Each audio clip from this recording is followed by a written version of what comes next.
the Wadsworth passing game. But in this closing night classic, they must contend with the league's best defense and one of the premier running games in the area. Copley is an opponent like no other, with incredible athletes and blazing team speed. Yeah, well, if you remember back the first game of the season, we said circle this one on your calendar, October the 29th, and here it is. And things couldn't have worked out any better for you fans if we had tried to make it that way with the two teams 9-0. Matt Carter, of course, is who you talk about when you talk about Copley. And also Matt Clapper in the backfield, Joe DePiero, the quarterback, and a split end, Jared Ellison, are all very, very good athletes. And when you talk about this Copley team, they are a load. They've got it all. And in particular, as you were talking about, John, it's the speed that Wadsworth has to worry about. On offense, you can't let Carter loose, or he's going to score. On defense, their linebackers are very, very quick. And so it's going to be quite a tussle for Wadsworth tonight. Let's go down to the sideline real quick. We have a report from our sideline reporter, Jeff Jenkins. Hey, John, Jeff on the field, a few tidbits. I talked to the Copley coach before the game a couple minutes ago. Copley, everybody's ready to play, no starters injured. It was a little funny coming in. The Copley Indians had a police escort coming into town with all the sirens on, and they're actually almost like a home game for them. They were out on the field first, but you feel the excitement. Grizzlies are ready to go. Kurowski's out. Jeff Hanna's out. Matt Ford's out. Everybody else is ready to play. Back up to you. All righty, Jeff. Nice job. Thank you. Speaking of the injuries, the Wadsworth Grizzly defense is a little banged up. He mentioned linebacker Jake Kurowski. He had been the leading tackler for the Grizzlies, missed the last 2 weeks with a shoulder injury, and he won't be back. Delnos, of course, taking his place at linebacker. Jeff Hanna ruptured his spleen, and that's really too bad for the Grizzlies because he's a tremendous safety for the Wadsworth defense. And Ben Vujis will replace him in all aspects tonight. He'll be the safety, the holder for kicks, and the backup quarterback for Mike Hoover. Well, the first defensive play that Vujis played in his life last week, he made an interception, so that's not bad. Galpert's going to kick off, and I'll bet they're not going to kick it to 34, Matt Carter. Carter waiting back. And it's kicked a little short. And it's picked up by number 11, Jared Ellison. He skips to the middle of the field, brought down at the 30 by Greg Dent, the junior linebacker. I think if Wadsworth's going to have any success on defense, since the defense is going to have to carry the team tonight, they're going to have to get on Copley quick. They're going to have to hit big, hit hard, and in particular with the fast Copley running backs, they're going to have to stop at the point of contact. If Carter gets loose in the secondary, I mean, it's all over. So look for him to try to stop him on the line of scrimmage. If not, it could be a very long night for Wadsworth. Joe DiPiero, the senior quarterback, a returning starter for the Copley Indians. The give goes to Carter, and he's tripped up. Number 71. The 31, a gain of about 1. 71, Jeff Dietrich was there to hit him. And as I indicated, that's what you got to do. If you watch the handoff here, and Dietrich is right there, grabs around the leg, brings him down. That's where you got to stop, man, at the line of scrimmage. 2nd and 9 for Copley, just underway here at capacity crowd Arkwright Stadium. DiPiero looking to the left, finds an open receiver, and he drops the ball incomplete. Well, in addition to those very fast and skilled running backs, Copley's a big team up front. They got a couple players in the 290s. They're not as big as Cloverleaf, who we played last week, but they are pretty big. There's the pass there. You see it was thrown a little bit behind the receiver, but it still was a drop. And that one also bodes well for the Wadsworth defense. Talk about a capacity crowd. I'm looking here out of the broadcast booth. There's still cars backed up all the way to Grandview Avenue trying to get in here, and the crowd is lined up 2 or 3 deep along the fence. DiPiero fakes the handoff, throws a sideline pass, and it is ruled caught by Jason Renninger, junior wide receiver for the Indians. To pick up a 15 and a first down. The receiver was open. The only question was whether he caught the ball inbounds or not. The referee was right there and ruled that the catch was made inbounds. So in addition to those quick running backs, DiPiero, I remember him from last year. He was a very impressive quarterback then, and he was only a junior at that time. He's matured. He's big, he's strong, and he's got a pretty good arm. Give to Carter.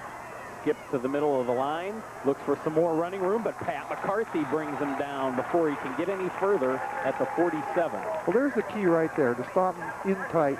He was hit a couple times, and you can see he managed to bust loose and almost got to the outside. Now watch this, into the line, stopped there, but then he bounces to the outside, and there comes Pat McCarthy to make the tackle. And if he had gotten loose, that could have been a touchdown for Copley. Yes, Matt Carter, threat to score every time he touches the ball. 10:40 to go. Screen pass to Jared Ellison. He skips around one tackle, and he's finally brought down by Jake Wilhite at the 45 of the Grizzlies. And Steve Robertson was also over there. And I think you can see from what you've seen so far, that little quick stand-up pass, that Wadsworth has a lot of weapons in their arsenal. And by the way, I have to apologize to Jake Wilhite. I called Jake McIlvain's number on a tackle that Wilhite made, and his friends have been letting me know it all week, so I apologize. Hand off to Clapper, and he gets an open hole. He's making some fancy moves, and he's brought down by Ben Vujas at the 34.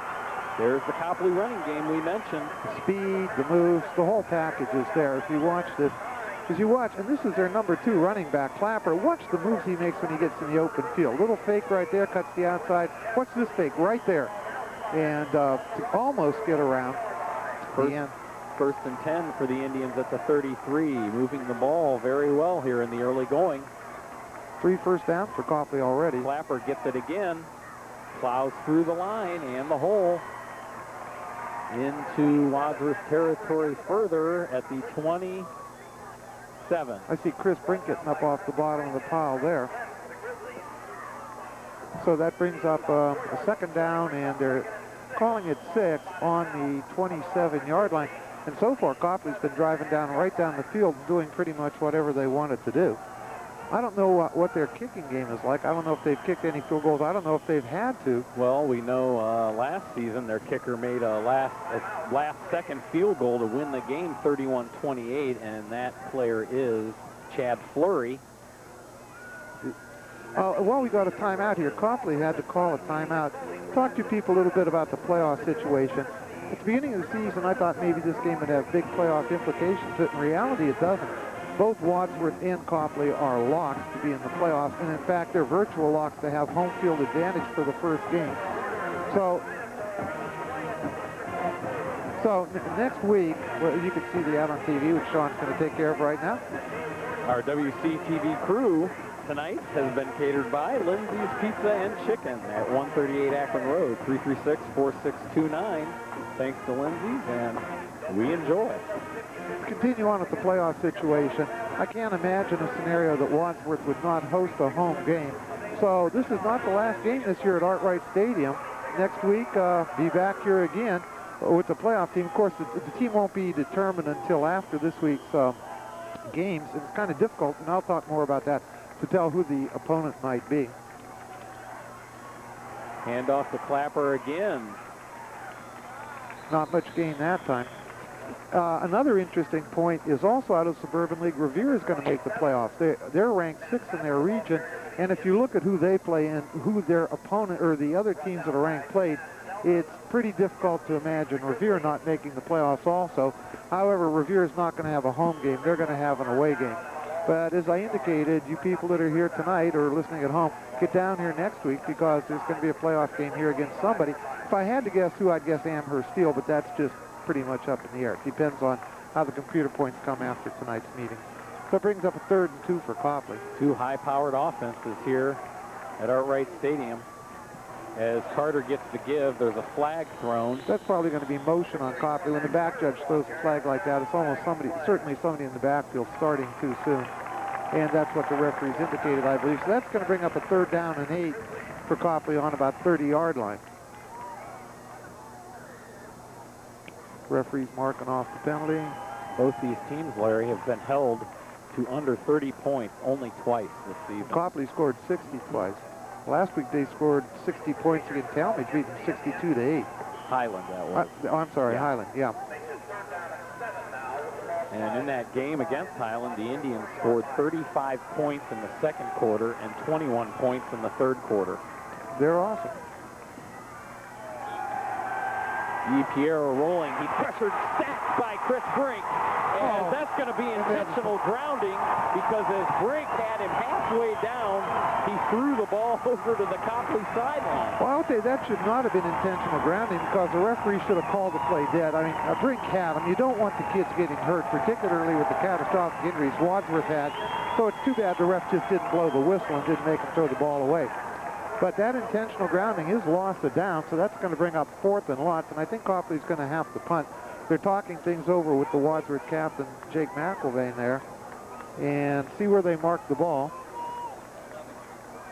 They're moving the ball back further. That's going to be a 15-yard penalty from the spot of the foul. And they're going to be back into their own territory. Back at the 44-yard line. That was a tremendous play by Chris Brink, exactly what they needed. And so that's going to bring up a 4th down, and you need a Cray computer to tell how many yards they've got to go on this one. And so Copley is going to punt. Back for the Grizzlies is one man. That's Joe Tricomi. He's standing at the Wadsworth 27. The kick is flopped, and Tricomi's going to let it bounce to their own 20. The punter for Copley, I think, was 83, Larry. Mike Wiggins, a junior. So Copley got a good break on the front. It was just short enough that it couldn't be fielded, and then it trickled down a little further. It was a 36-yard punt, no return. So Wadsworth will start on the 21-yard line. One thing to look and see if Ben Vujis is going to be in there at wide receiver for Wadsworth. Since he's going to be playing on the defense, they might need him more there than up front. He is in there, and he's the man in motion. Yep.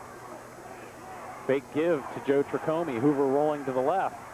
Incomplete pass intended for Nate Stone, and he was pressured by Chad Fleury, defensive end. Well, Copley had good pressure on Hoover right there. As you see, number 44 coming in, and Hoover asked to throw the ball off balance, and really when he didn't want to, and the ball was dropped. Copley, I think, is going to play a 4-4 defense, 4 men down and then 4 linebackers. And I think it was Highland had a lot of success with that 4-4, where they'd bring one defensive back every time to rush Hoover. Joe Tricomi gets tripped up at the line, braces himself, has the wide open running room all the way to midfield. It's going to be a 31-yard pickup by Joe Tricomi, and what a run. He made it through the line of scrimmage okay, so he started tripping up. Looked like it was going to be a 5-yard gain. Somehow, miraculously, regained his balance here. Watch. He gets hit, and how he manages to stay up is beyond me. In fact, his knee might have been down at that spot. I think it was, Larry. It was awful close, that's for sure. And then he just kind of cut loose.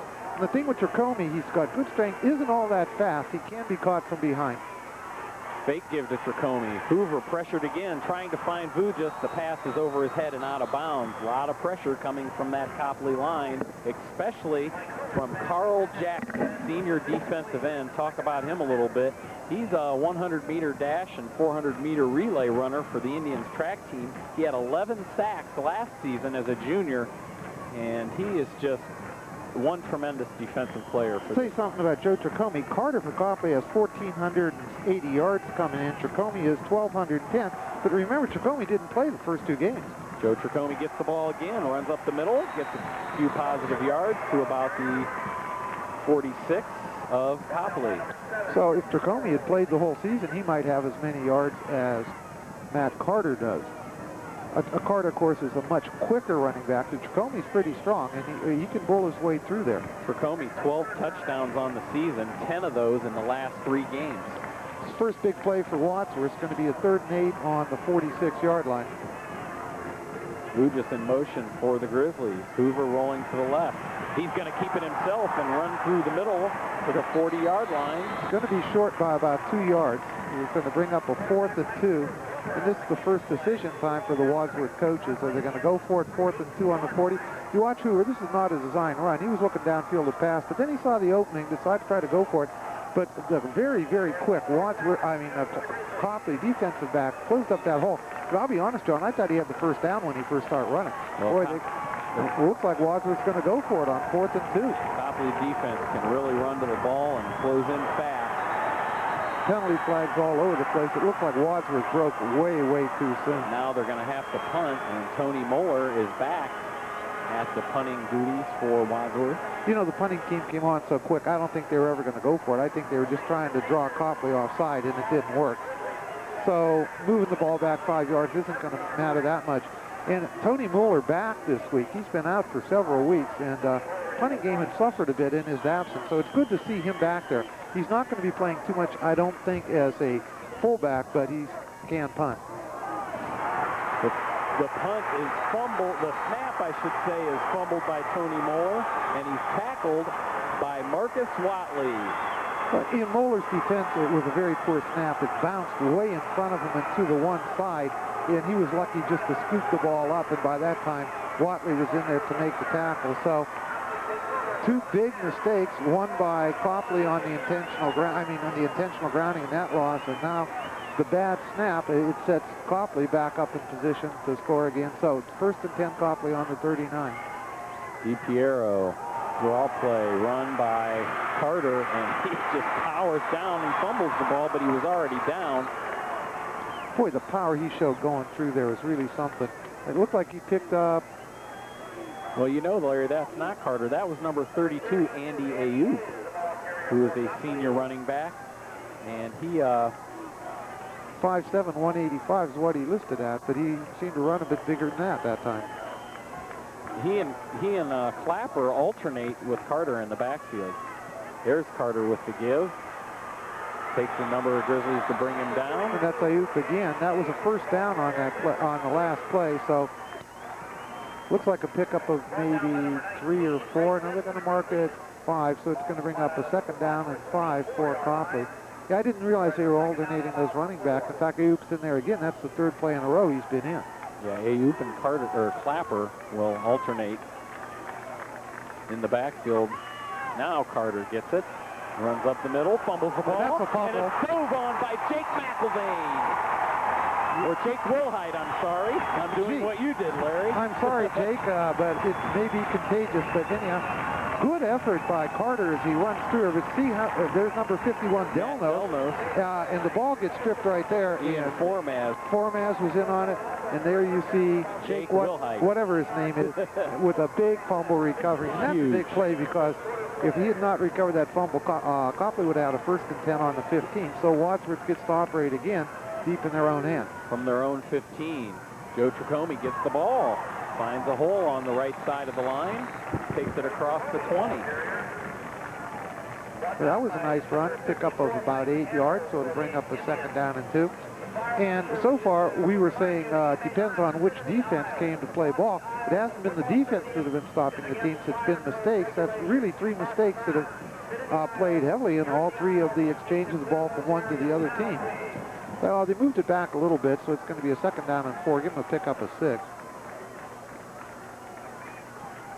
Mike Hoover again hands it to Comey. He just ducks his head and heads through the line, but he's brought down pretty hard by number 54, Mike Handhold, a senior linebacker. I think they're going to give him a 1st down on that, though. Yes, they are. They may mark just past the 1st down yard marker. And it was unfortunate. He ran into Chris Brink, who was making the block. If he could have avoided Brink, he might still be running. But it's still a 1st down for Wadsworth on the 27-yard line. A couple other things about this Copley defense. It's not just the team speed. They're led by leading tackler, outside linebacker Marcus Watley, and defensive end Carl Jackson. They have 3 shutouts this season, and they've only allowed 1 touchdown in 3 other games. They're allowing 9 points per game. Yeah, that's quite a package they've got there. Hoover fakes the handoff, rolling to the left, plenty of time. Now he's pressured, steps up, passes to Copley, who jumps up and makes the catch. Penalty flag down. And he's finally run down They're going to bring the 20. They're going to bring it back. Hoover was over the line of scrimmage when he threw the ball, and that was pretty obvious. And too bad, because what an athletic catch by Adam Copeland. He jumped up with the defender all over him, came down with the catch, and took off with the ball. But it was a good call because Hoover was about a yard, 2 yards past the line of scrimmage when he threw the ball. And you're right, it's too bad for Copeland, who made a really great catch on the play, but they're going to bring the ball back. I don't know, you can see the referee's calling. You can see where the flag is. It's about a yard past where the line of scrimmage was. So I think that's a 5-yard penalty and loss of down, if I'm not mistaken. But it is a shame because that was the one that Wadsworth needed. They had out a 1st and 10 down around the 10-yard line.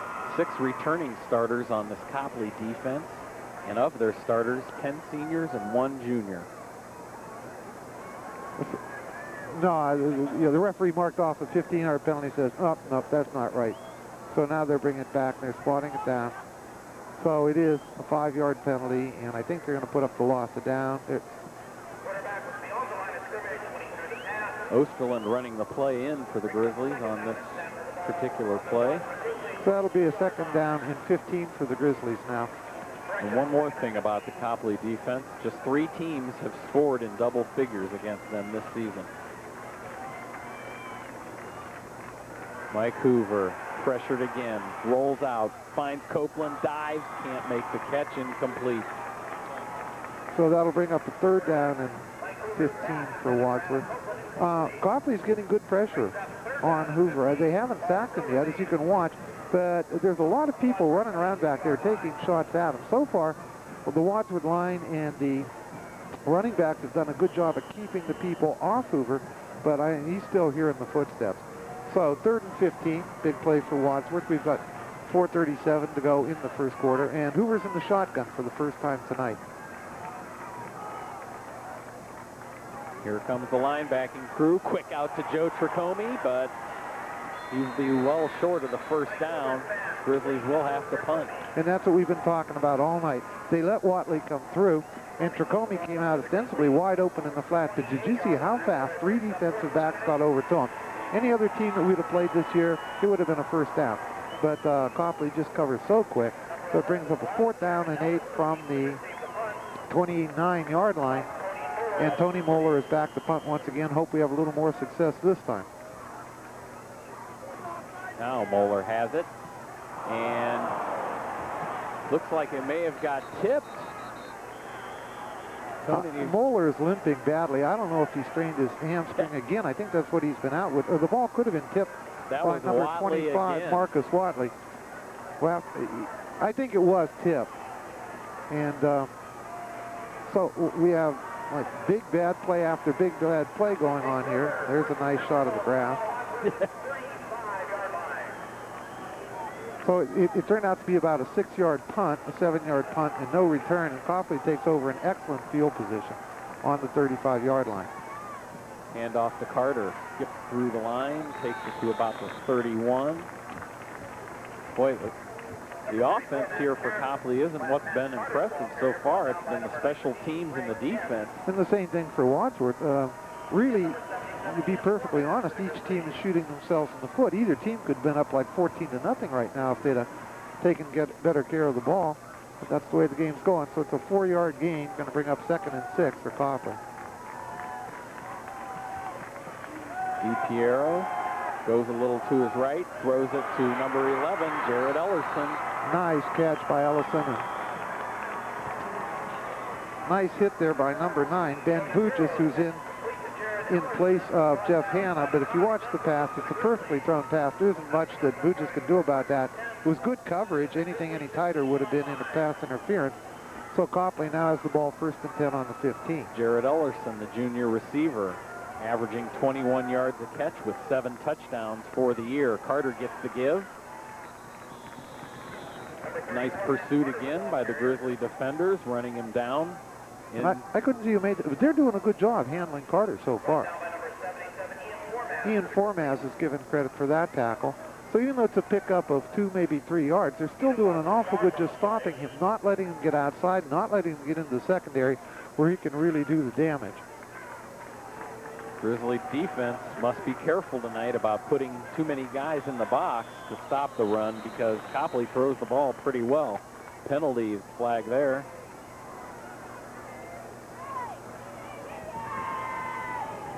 The Grizzly defense has allowed double the amount per game that Copley has. Grizzly is allowing 18 points a game. It's offside Wadsworth, so it's going to make it a 2nd down and 2. Somebody must have lined up in the neutral zone. You know, some of those statistics, though, are a little bit deceiving. For example, when you talk about the points that Wadsworth gave up, there's a couple overtimes in there. And the same thing with the points that Wadsworth scored. So that makes a bit of a difference. But still only 18 points a game is pretty darn good. So that was a break for Copley. Brings up a 2nd down and 3 on the, let's say, 6-yard line. So this is the first real threat that Copley's had. Carter gets it, goes around in, dives into the end zone, touchdown Indians. No, they're going to say, yes, touchdown. Well, that was First, one referee pointed to the ground at about the 1-yard line. Someone overruled him and said touchdown Copley. Well, this is the first time Carter's got outside all night. You can see there's no contain over there at all. And a nice block, but he did manage to dive into the end zone, so that makes it Copley 6, Wadsworth nothing. On that replay, it looked like his knee did hit at the 1. It was awfully close. I could see where the referees might have a disagreement, but even if it would still have been a first and goal for Copley on the 1-foot line. So maybe we can see that replay again after this kick is made in a little bit slower motion. Fleury's kick is up. It is good. 7-0 Copley with 1:49 remaining in the first quarter. Here it is, Larry. Now watch, we'll see what happens. He's hit. He is down before he was the ball definitely crossed. down on about the 6-inch line. Oh, by the way, as long as we have a timeout, I know all you people are wondering what's happening with the Shelby Whippets. Well, last week they had a real big win against Upper Arlington that put them back into the playoff picture. They're currently ranked 6th in their region. Tonight they have a home game with Galleon, and if that isn't enough incentive, it's also band parents night. So there is a lot of incentive for Shelby to win this game. If they manage to beat Galleon, they're almost certainly in the playoffs also. So maybe next week, when we're talking about the Wadsworth Grizzlies, we'll also be talking about how the Shelby Whippets are doing in their playoff games.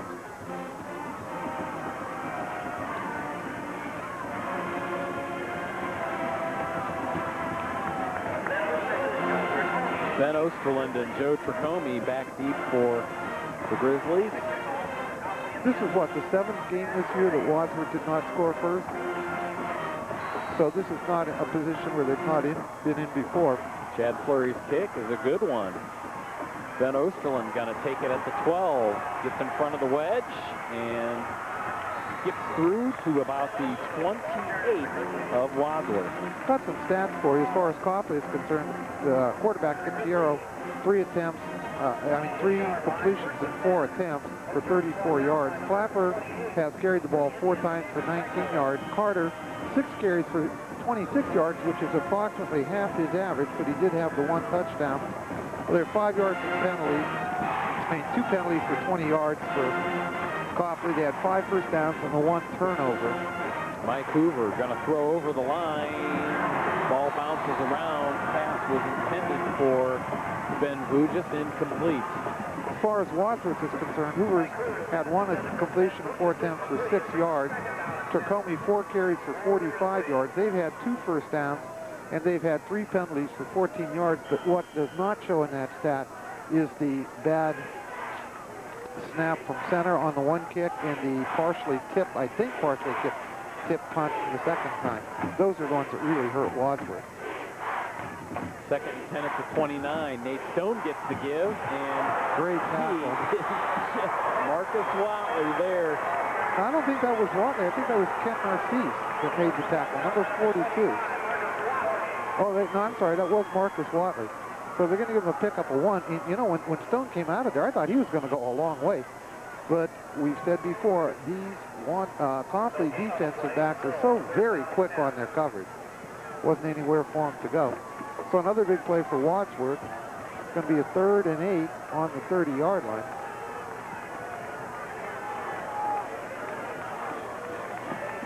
Hoover rolling to the left, has a wide open lane downfield, looking for Vujis, and it's tipped. No! Oh, my Lord. He was tripped, and they didn't throw a flag. Vujis had gotten just behind the defender and was tripped, and no flag was thrown. Billy Mills, senior defensive back, batted the pass down. New punter in for Wadsworth. That's Justin Blackburn, who replaced Tony Moeller. He's the JV punter. I think Moeller's leg must be back. He was limping when he came off the field. Back to his injury. There's a nice punt from Blackburn to number 11, Jared Ellerson, at the 40, the 35, the 50. And out of bounds at the 40. I said 40-35. I should have said 40-45.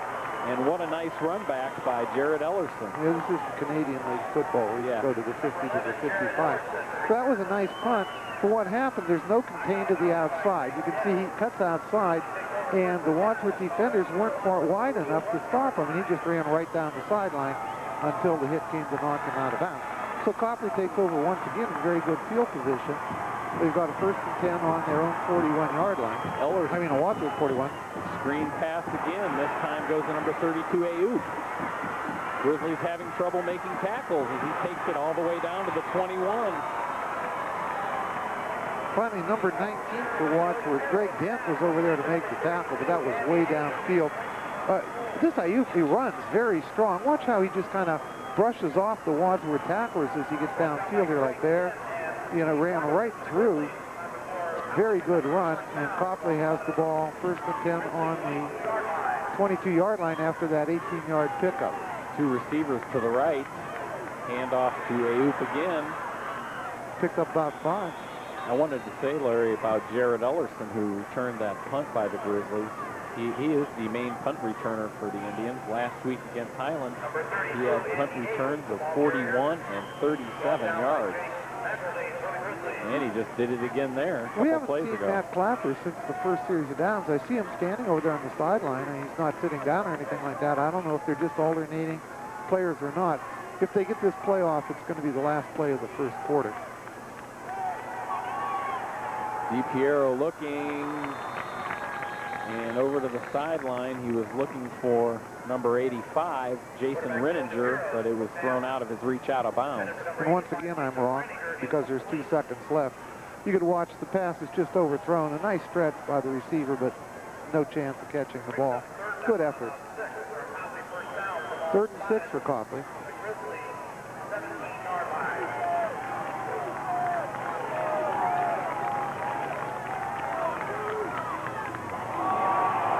Draw play, run nicely by Carter. Look at the moves, down to the 5. Tripped up by Matt Belnos, but that's a 1st down. So it's going to be a 1st down, Copley, on the 5-yard line when we start the 2nd quarter. Wadsworth, number 12 in Division II state poll. Copley, number 3 in the Division III state poll with 3 first-place votes. Are at the end of the 1st quarter, and there you see the score, 7-0 Indians. Well, so far, John, Copley is everything they've been cracked up to be. I think both teams come out in the 1st quarter, and they were nervous. Everybody knows this is a big game. But Copley seems to get over it more quickly, and Wadsworth has got to stop making the mistakes if they want to get back into this game. Copley is probably going to score something here. They've got a good field goal kicker. So the least could happen, I think, is Wadsworth's going to be down 10-0, maybe 14-0. And Wadsworth's going to have to suck it in on offense and stop making mistakes. Well, the Grizzlies in the past 5 or so games have really balanced the offense pretty well with the run and the pass. They've established a great running game, and if Hoover can be successful tonight, he's going to need the line of Brink, Formaz, Gosser, Delnos, Davis, and Miracle all to step it up. Stats for the 1st half: Copley, DiPiero, 6 attempts, 4 completions, 52 yards. Clapper, 4 rushes, 19 yards. Carter, 7 carries, 39 yards in the TD. And Ayuk, I don't have numbers for what he's been doing, but he's running the ball a lot. 6 first downs, 2 penalties for 20 yards for Copley, and they turned the ball over once. Wadsworth Hoover is 1 for 4 for 6 yards. At the 5-yard line of the Grizzlies are the Indians. Carter gets the ball, cuts back to the middle, touchdown Copley, 13-0. Well, Copley certainly is making it look easy as you watch this, and some fine moves by Matt Carter as he just kind of tiptoes and then vaults his way into the end zone, and he was untouched. So that's first play of the 2nd quarter, and they're up 14-0. Well, they will be if they make this kick. Flurry in for the extra point. Here comes Sky Fox.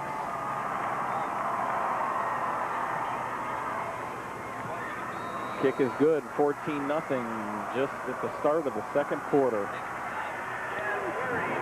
Well, I'll tell you, I think this series of downs is going to tell the tale for Wadsworth tonight. They've got to get something positive going for them. They can't just keep making the kind of mistakes they were in and hope to hold in there against Copley. Being down 14 is bad enough. Like I say, they're going to have to either score or do something very positive on this series of downs. There could be a very long night for the Wadsworth Grizzlies. Debbie Lorton, head of Football Parents Club, would like to thank the Wadsworth community for the support they've received for their football fundraiser. This year's theme was continuing the tradition, and because of their success in raffle ticket sales, they've done just that. On behalf of the club, they'd like to thank several businesses who've been extremely generous in their support. A1 Sports, Pizzazzio's Pizza, Kovac Realtors, Wadsworth Fire Department, Bueller's, Mensch's Brothers, Subway and Domino's, Ray Tricomie and his employees for Our Yard signs and Grizzly Parent Pride signs, and Dan Kormashoff, sorry if I botched that, for his help with painting the paws at the stadium. Squib kick. And it's through the hands of Osterland. He picks it up at the 15. And he's still on his feet across the 25 to about the 27. Nice recovery by Ben Osterland. It was a real good effort. The ball went through the legs of one of the Wadsworth upbacks before Osterland picked it up. And he did a valiant job just getting the ball back to the 27 yards with line where Wadsworth takes over 1st and 10. Copley right on pace so far to hit their average of 41 points a game. Grizzlies averaging 36. So far, nothing scored in this game. Referees call timeout. It's a timeout Copley. That's the second timeout they've called. I want to talk a little bit as well. We have some time here. The crowd here. I think this has to be the biggest crowd ever to see a Wadsworth football game. I can remember, in the 27 years I've been here, several games where the fans were lying 3 and 4 deep around the fence on both sides of the end zone. And you see that tonight, but the seats are so much bigger. There's more people here. Lance Currens, the athletic director, was estimating there'd be 9,000 people here tonight. Let's go down to the sideline for a report from Jeff Jenkins. Hey, John, Larry talking to Mike Hoover between series last time, said he's not getting a whole lot of time to pass. Adam Copeland, they're doubling up sometimes. The other side, they're going to Brink. Right now, they're trying to frustrate the Grizzlies, and they're doing it. Back up to you guys. Thanks a lot, Jeff. I just mentioned about the line. Needs to give Hoover some time to let his receivers catch the ball. But Joe Tricomie off tackle to the 40. Midfield met by 2 Copley defenders and sandwiched between them. Billy Mills and Marcus Watley. That's exactly what Wadsworth needed. So far, Tricomie's run the ball pretty well. Copley probably gearing up for the pass, and Tricomie having some success. That was a 29-yard run by Tricomie. And that time, when he got through the line of scrimmage, there was no linebacker there in the hole, and he was rambling until he ran into the defensive back. So that's good for Wadsworth. Give to Tricomie again, pushes through the line, then he's pushed back. Penalty flag on the play. That came in the defensive secondary. We usually think holding, face mask, something of that. They're pointing against Wadsworth, and it is holding on Wadsworth. So Wadsworth does something positive with the 30-yard run, and now they turn around, and they're going to get a 10-yard penalty on 1st down. And that's the kind of mistakes Wadsworth just can't afford to make anymore tonight. About the Copley Indians, last season they were 7-4 overall, 5-2 in the league. They lost to Division III state runner-up Walsh Jesuit in the first round of the playoffs.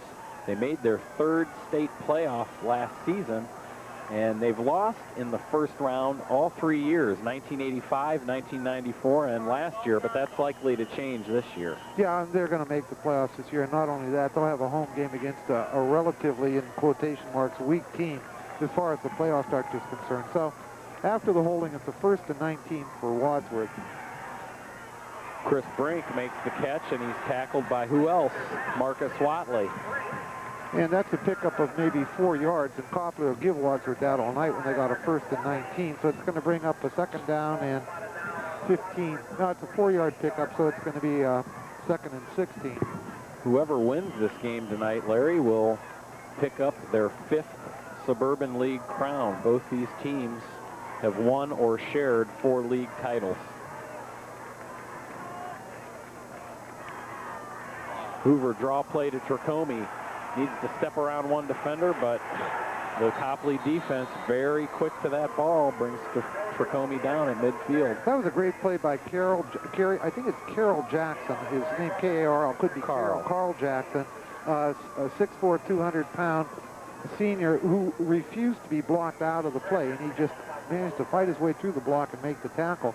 If it wasn't for him, that would have been a good pickup. But again, this Wadsworth defense, the Copley defense is big, strong, and quick, and brings up a 3rd down and 15 for Wadsworth.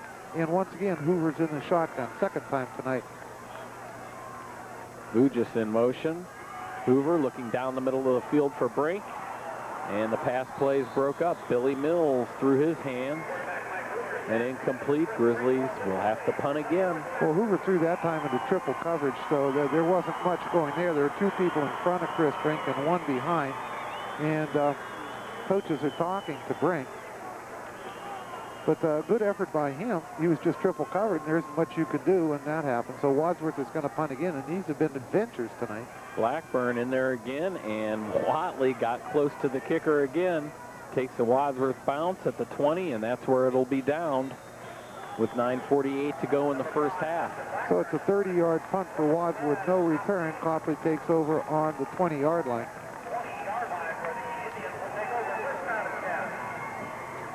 A win for the Grizzlies would equal their second 10-0 season in 4 years. And we mentioned the state playoffs starting next week. Last time, that was, 4 years ago when they went and were beaten by Solon up in Finney Stadium.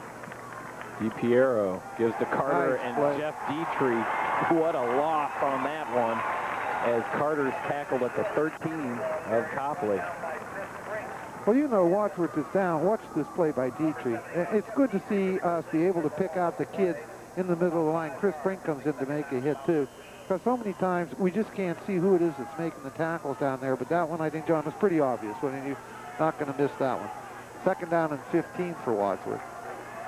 Or Copley. Whatever. DiPiero long down the left sideline. Steve Robertson's there, dives for the interception, can't make it. Out of his reach and the intended receiver's reach, Jared Ellerson. The ball was thrown over everybody. So it brings up third down and 15 for Copley. And the thing with this, you could see the crowd there tonight, like I say, 9,000 people. Of course, in my opinion, this is the biggest game that Wadsworth has ever played. Now, maybe some of the old-timers will say, when we paid Orville back in '06, it was more important. But when you think about the two undefeated teams, the conference championship, playoff positions, it just doesn't come any bigger than that. DiPiero draw play to Clapper this time, and he's brought down at the line of scrimmage. Great job, Grizzly defense. Well, I hope that gives the offense a lift, because not only is it 3 and out, and they lost 6 yards in the process. So the fans are standing on their feet cheering the Wadsworth defense now. And Wadsworth should get the ball in relatively good position. Joe Tricome is back inside the 45-yard line, inching up to the 40. Mike Wiggins' punt is boomed, Good spiraling, puts Tricome back to the 50-yard line, and Vern Taylor, a junior, is there to drill him. Well, not only was it a nice punt, but it was nice coverage also. So see where they spot the ball. As you watch this, Tricome heads towards his right, and then big hit, nothing you can do about that. 36-yard punt, and I think there was like a loss of 1 on the return. So Wadsworth takes over at exactly midfield. As you can see, there's 8:31 to go, and I think Wadsworth needs to get something on the board this time. Yeah. Handoff Joe Tricome. Has to get around the pile, can't, just falls forward into Copley territory at the 49. It's funny, I don't think you can credit anybody with the tackle for that. He just hit a pile of players and kind of tripped over him and went down. The Wadsworth line that time opened up no hole for Tricome at all. Head coach Dan Borman in his 10th year with the Copley Indians. He's also the team's defensive coordinator. He also is an assistant coach under Joseph Stone at St. V's. For 13 years. Stone, of course, now an assistant at Revere for his friend, head coach Joe Papano. Hoover looking. And the pass almost intercepted by Joe Hepler, senior defensive back for the Indians. The pass was intended for Ben Vujis. That was an outstanding defensive play by Hepler, because I thought that pass was going to go. The Wadsworth backs, Tricome and Stone, did a good job of blocking whoever was coming in for Copley to try to get to Hoover, but the ball was thrown and almost intercepted. Very nice defensive play. So this brings up a 3rd and 9 for Copley, for Wadsworth on the, well, let's call it the 50-yard line. In the shotgun is Mike Hoover, takes the snap, sees Tricome open, but decides to go down to Copeland, who gets a first down catch at the 35 of the Indians. 15-yard pickup. As you watch this, Hoover has time, and that's the key. And boy, does he throw well when he's off balance. But you could see Copeland had found a soft spot somewhere in the defense, and now Wadsworth maybe starting to click a bit here. Open it up a little because Joe Tricome was open in the flat. Hoover had two choices to go to on that Well, he one. was looking right all the way. I think, if he'd been under pressure, he might have looked back, but he was looking for Copeland all the way. Give to Joe Tricome up the middle. And he fumbles the ball, and it's recovered by the Copley Indians. Fumble was recovered by number 32, Andy Ayuk, who's playing quite a game on both sides of the ball. If you watch, the ball stripped there by 42. And it was number 7. I think number 7 recovered the fumble, Tim Howell. So once again, Wadsworth starts to get something going, and they shoot themselves in the foot. So it's going to be a first down and 10 for Copley on the 32. As you can see, there's 7:28 to go in the first half. See if the defense can rise up big again. Good stop. And he's hammered at the line of scrimmage, maybe a gain of 1. That was Andy Ayuk. And number 32, what's his name there? Sorry, Jake Wilhite. Got it right that time. Good job on the tackle. So there's a pickup of about 2. Official timeout. Equipment problem. Somebody from Wadsworth lost his shoe. I think that's Lucas, but I'm not sure. Putting his shoe back on. Number 82, the tight end, Paul Basella for the Indians, a star on the Copley basketball team. We haven't seen anything from him tonight. He's 6'4", 205. Another one is the wide receiver split in Jared Ellison, number 11, who's also very good and haven't seen much of him either. Pass to Andy Ayuk, who just runs like a workhorse into Wadsworth territory. Well, you can say anything you want about Matt Carter, but this Ayuk, I'm really impressed with him. As you watch him catch the ball, he just will not be brought down. He breaks the tackle there, breaks the tackle there. Then you got Chris Brink hanging on, and he dragged him for another 5 yards. He's been very impressive for Copley tonight. So it's 1st and 10, Copley on the 49-yard line.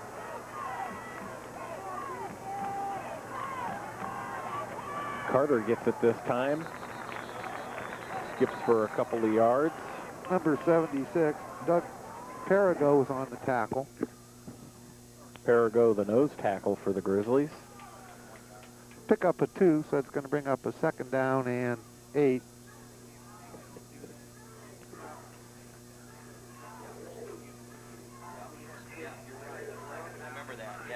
Ayuk is out now, and Matt Clapper is back in the backfield for Copley.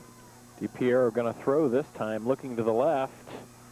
And a catch, diving catch made, but he was out of bounds. Good call by the referee there. And Jared Ellerson made the catch, but he dove out of bounds. Well, we just mentioned we hadn't heard his name tonight, and there he is.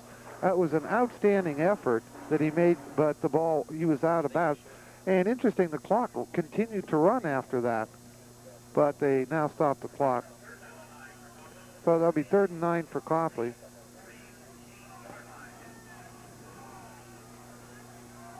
The Mats in the backfield, Carter and Clapper. Matt Carter averaging 9 yards per carry in the season here. Clapper gets the give. And from behind, who else? Jake Wilhite's there to meet him. It's a good thing he was, because there was a lot of open field in front of him. So we're going to give him a pickup of maybe 5 yards. It's going to bring up a 4th down and 4 for Copley. And I think they're going to punt the ball. I don't know if Wadsworth is going to buy it or not, but they brought their kicking team in. And Wadsworth, I don't think they're sending anybody back. They're saying, we don't believe you're going to kick the ball until it's in the air. We'll see if they try or they fake it. Up, they are punting. Yeah, Steve Robertson, not a returner. And as they're marking on the 2-yard line. One Copley player pounced on the ball and rolled into the end zone without the ball. Another one pounced on it at about the 3-yard line. So it was a 41-yard punt. Outstanding play by the Copley kicking team to down the ball on the 2-yard line. That's one of the problems. If you play like they may be going for it rather than taking the punt and send nobody back, kind of vulnerable to that type of play. So Wadsworth takes over on their 2-yard line, and they've got 98 yards to go for a score. Joe Tricomi Oh, my. tackled into the end zone. No, they're going to mark him just out. There was a big hit just as he reached the goal line, but he somehow managed to dive forward and bring the ball out to the 1. Almost a safety. That was kind of scary.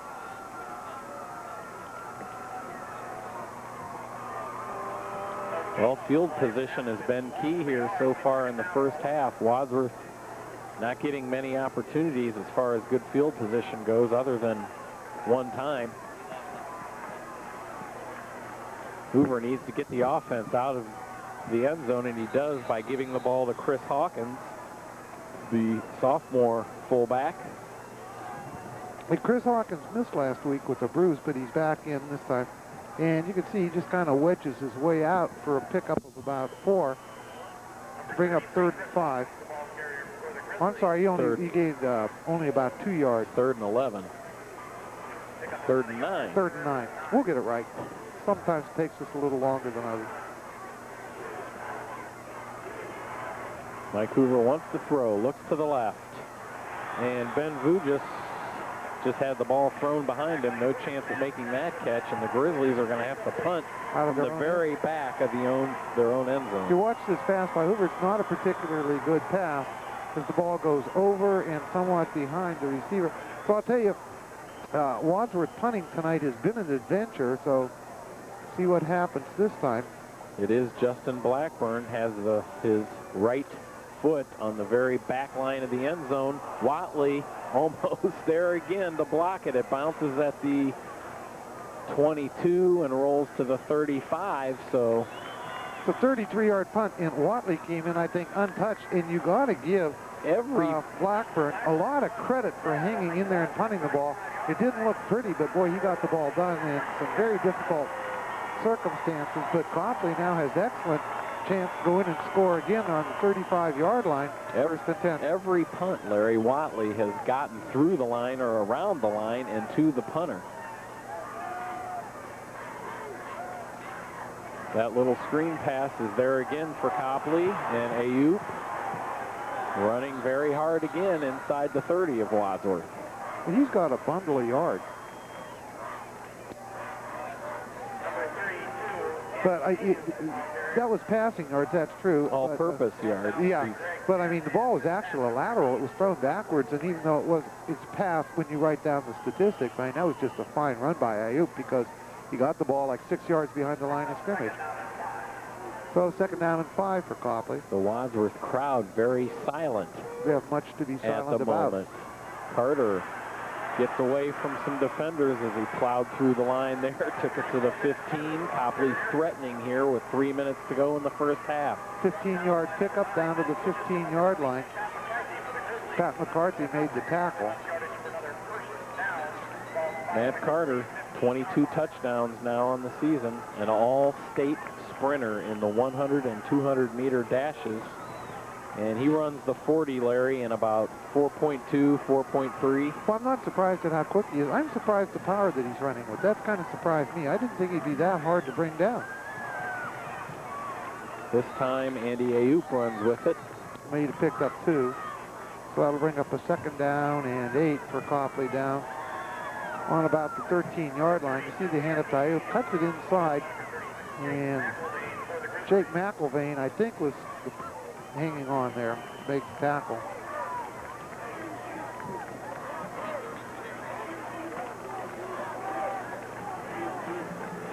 Now our picture's back for everybody.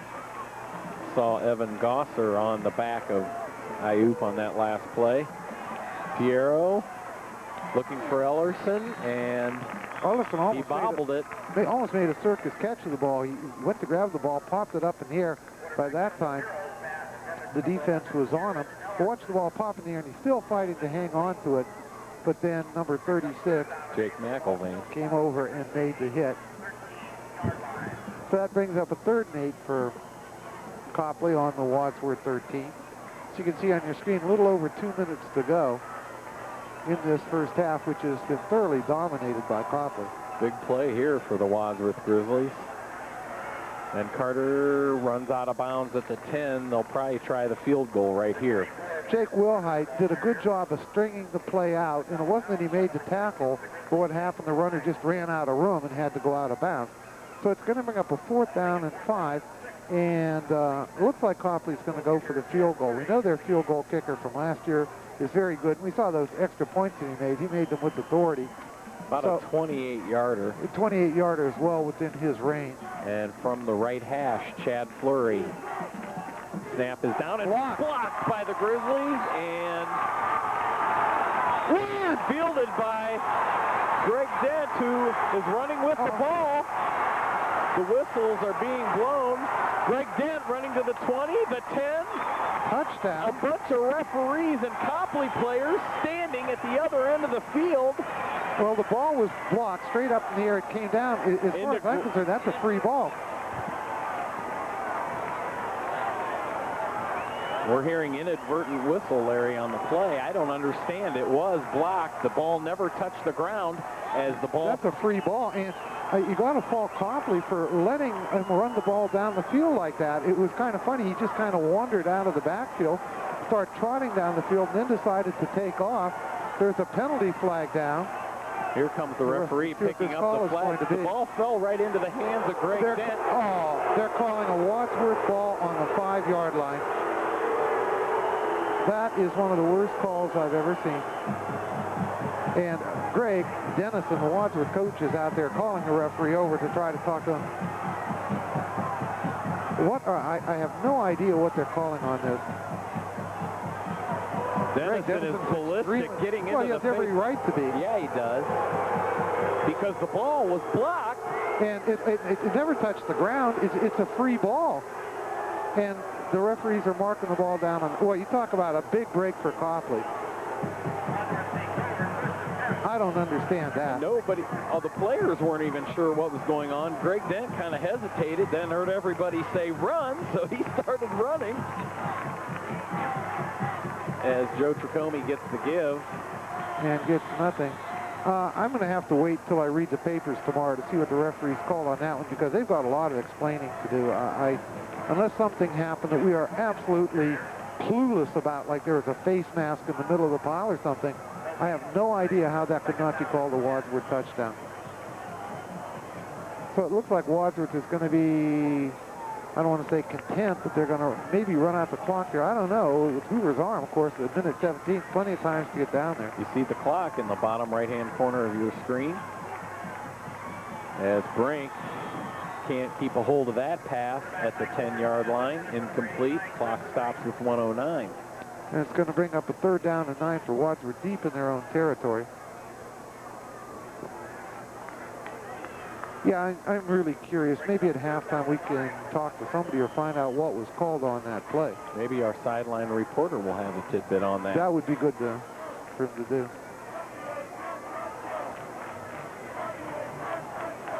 Let's have our cameraman, Tyler Doyle, down there on the field, ask Jeff to find out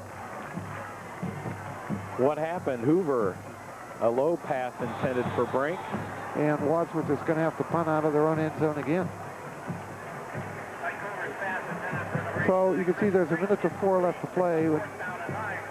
That only took about, what, 15, 20 seconds off the clock, and we have to punt again. Blackburn back to punt. And the thing is, Copley's going to get the ball back with maybe 55 seconds to go in pretty good field position. Of course, they've used 2 timeouts already. That helps. Jared Ellerson waiting at the Wadsworth 43 for the kick. Copley comes after it. Blackburn does a good job at least getting rid of it as it rolls to the 34 of the Grizzlies. So it's only a 27-yard punt. Copley takes over on the 34 with 53 seconds to play. And though they've got 34 yards to go for a touchdown, they don't have to go very far to be in field goal range.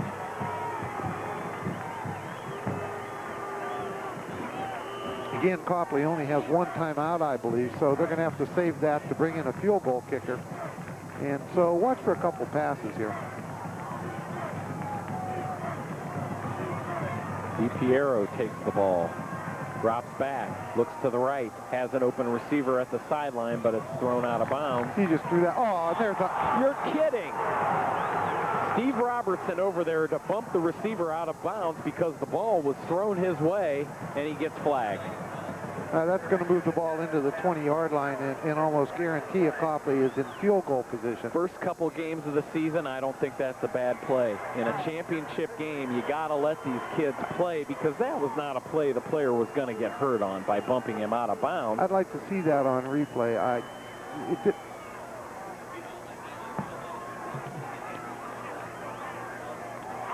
Okay, so the ball's going to be marked down at the...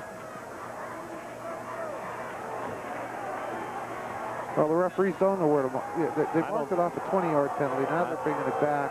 I don't think they know where the ball's at. That's a good penalty for Wadsworth for 40 yards. But it isn't so much how many penalties you have, how big they are, and that certainly was a big one. And whatever you want to say, the call certainly has not been going Wadsworth's way in this particular game. 46. Copley has had 10 first downs here in the first half. DiPiero rolling to the left. The flag is thrown as Jared Ellerson makes the catch. That's going to be either holding or interference on Wadsworth, I think.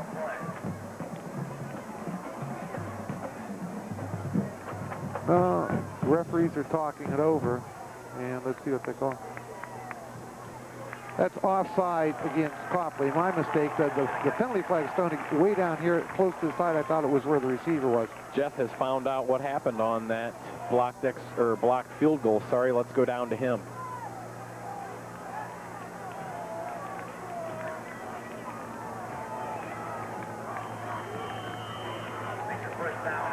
That's only the third penalty for Copley, by the way, while wait for Jeff. Well, I guess our man on the sidelines isn't there right now. DiPiero hands off to Carter, around it to the 20. He needs to get a couple more steps in, and he runs out at about the 6-yard line. Marking him out on the 6. So they got 32 seconds to go 6 yards. That was a nice call where everybody was thinking pass. Back to Jeff.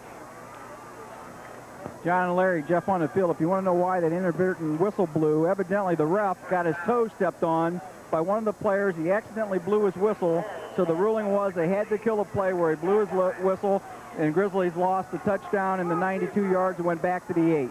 Back up to you. Thanks, Jeff. Great job finding out what happened for us down there, and that is the most ridiculous thing I've ever heard.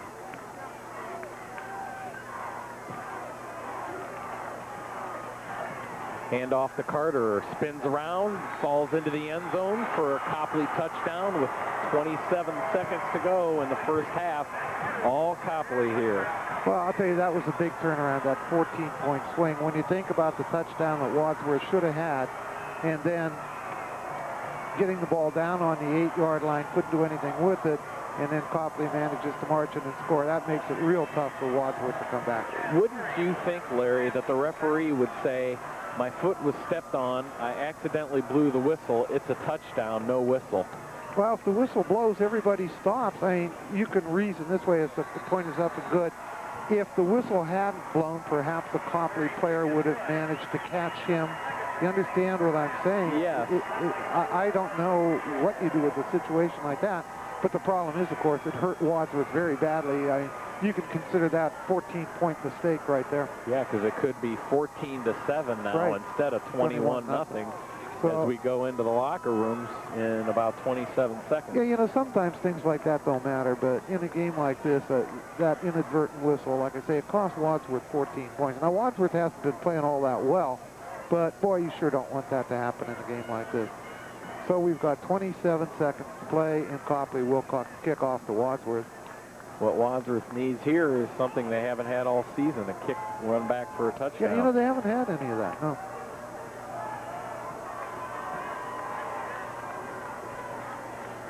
Fleury teeing the ball up at the 40, stepping back. Osterland, Tricome deep for the Grizzlies.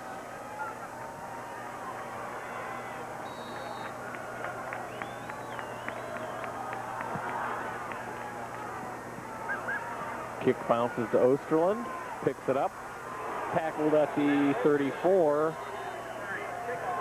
It was good special teams play by Copley. Get down there and stop. So we got 21 seconds to go.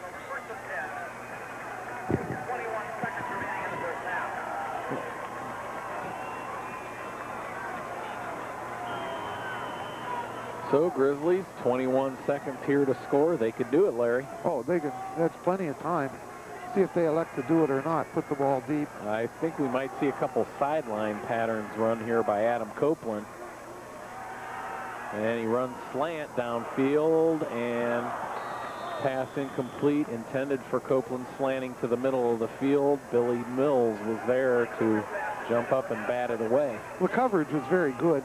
Copeland is covered double team down here. The ball's just overthrown. So you can see he's covered inside, covered outside, and Hoover just overthrew everybody. We So might, now 15 seconds to go. Might see a couple more of those, and Grizzly offense just hoping something happens and goes their way so they can get on the board here before the half. I think Wadsworth has 2 timeouts, if I'm not mistaken, so they can throw the ball over the middle and still stop the clock. Hoover gets it out of the shotgun, throws it over the middle. Nice catch by Adam Copeland, makes a spin move at midfield before he's tackled at the 44. They need to call a timeout. No, it's a first down, so the clock will stop until the chains are moved. Well, in Copley's defense, I'll say they were playing back. They're going to let them have the 15 or 20-yard gainer at that particular point in time. Well, Wadsworth just called a timeout as soon as they moved the chains. That's a 23-yard pass play by Hoover. I think that's his biggest pass play of the night. And Copeland, I think that's his second reception. So 8.5 seconds to go. That's time for one quick or maybe 2 quick or 1 long pass here. Other goings-on in the Suburban League tonight, Larry. Revere, 6th in Division II Region 5 computer points. They need to defeat Norton to lock up that playoff spot. But I still think they're going to make it. They've got a good shot even if they don't beat Norton, because they're not going to pick up that many points just by beating Norton. Of course, they'd like to secure it a bit. That'd be their Revere's 2nd straight year in the playoffs. Hoover down the left sideline and for Brink, incomplete with 3 seconds to go. Norton upset Green last week, as many of you already know. Green is playing Talmadge, both teams 4-5. Both are seeking to finish with a 500 season. And Cloverleaf versus Highland, in that one, the Hornets need a win to avoid finishing last in the Suburban League. Well, I think one of the reasons why Norton managed to beat Green, Green came off that loss to Revere, where if they had won, they would have ended up 3rd in the Suburban, and they would have been in the playoffs. And that was kind of a heartbreaking loss for them. They were probably down when they played Norton. Last play of the first half. Hoover is almost sacked, and he gets away from him as the pass is caught by Copeland, but the clock says 0 as he goes out of bounds, so that's the end of the first half. Nothing but Copley Indians offense here with the score 21-0. Couple mistakes by the Grizzlies have been costly. We'll see what kind of adjustments are made, and we'll be back for the second half after you watch the band.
struggled with all the emotions these past 4 years and made it through.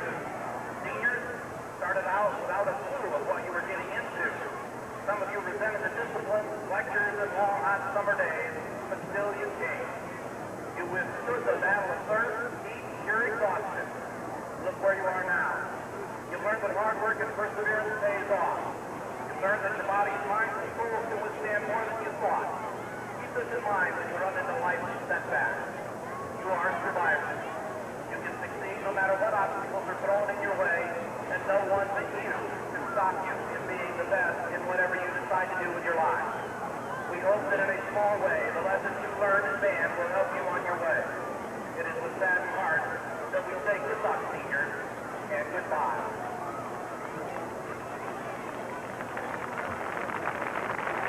And now, say goodbye to our seniors. John Bailey and Terrence Rory Barnhart.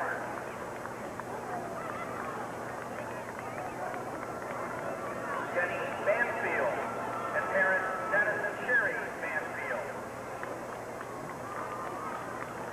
Sarah Bender and parents Melanie Bender. Renee Blake and parents Glenn and Kathy Blake. Steve Brown and parents Dale and Melanie Brown. Rob DeLong and parents Robert and Cindy DeLong. Chris Egan and parents Roy and Karen Egan. Kathy Hanover and parents Harvey and Mary Hanover. Rebecca Hewitt and parents Ron and Lorraine Hewitt. Lauren Hickey and parents James and Pat Hickey. Casey Corey and parents Kim Corey. Greg Mason and parents Greg and Sally Mason. Katie Mason and parents John and Lori Mason. Steve Matulin and parents Dennis Matulin and Pat Tipsy. Matt McCork and parents Randy and Debbie McCork.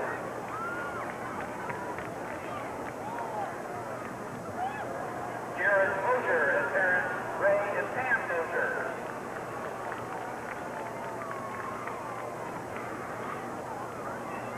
Aaron Norton and parents Jordan and Cindy Norton. Tara Pugh and Jim and Tammy Pugh.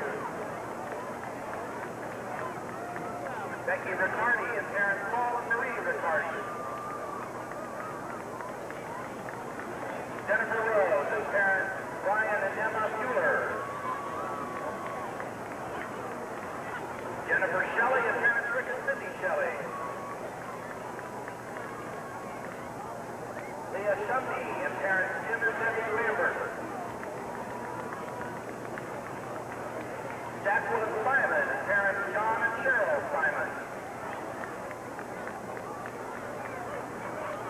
Ben Stamper and parents George and Cindy Stamper. Chris Stemm and parents Chris and Kathy Stemm. Steve Thomas and parents Rick and Amy Thomas. Ben Trumplack and parents Joe and Mrs. Trumplack. Andrea Ware and parents Steve and Vicki Ware. Amy Waters and parents John and Janice Waters. Chris Wirth and parents Steve and Kathy Wirth. Laura Wire and parents Terry and Sharon Wire. Tony Wygant and parents Kevin and Bonnie Wygant. Josh Wilcox and parents Brett and Bonnie Wilcox. And Debbie Gagnon and parents Don and Nikki Gagnon. And let's have a big round of applause for the 1999 seniors of the Wadsworth Community Television.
ready here at Arkwright Stadium for the second half of the Suburban League Championship game. Wadsworth Grizzlies in a 21-0 hole. Here's the first half stats from Larry Varner. Okay, as far as Wadsworth is concerned, Mike Hoover had 17 attempts, only 5 completions for 60 yards, no TDs, no interceptions. Running the ball, Joe Tricome had 10 attempts for 80 yards. Wadsworth managed to pick up 5 first downs, and they were penalized 5 times for 40 yards.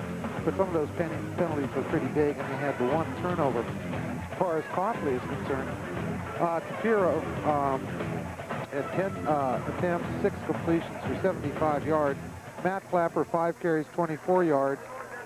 Matt Carter, the big running back for Copley, carried the ball 14 times for 84 yards, and he picked up 3 touchdowns. Ayub had 5 carries for 21 yards. I'm surprised he had that few because he was really running hard. Copley amassed a total of 14 first downs. They were penalized 3 times for 25 yards, and Copley had 1 turnover.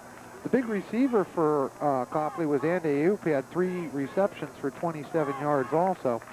So that's pretty much where things stand. As you could tell by the score, the first half has been pretty much all Copley, and Copley will be kicking off for Wadsworth to start the second half. Well, the depth and experience on both sides of the ball for this Copley Indians team just shows in the score. And they are right on track for their average of 41 points a game. And this is pretty much everything we thought it was going to be. Copley, we knew had a good team coming in, and they certainly showed it tonight. Frankly, Wadsworth has not played well, particularly. They've made mistakes, physical errors, mental errors. That's going to have to stop in the second half. Wadsworth wants to get back in this. Fleury's kick bounces into the hands of Ben Osterland.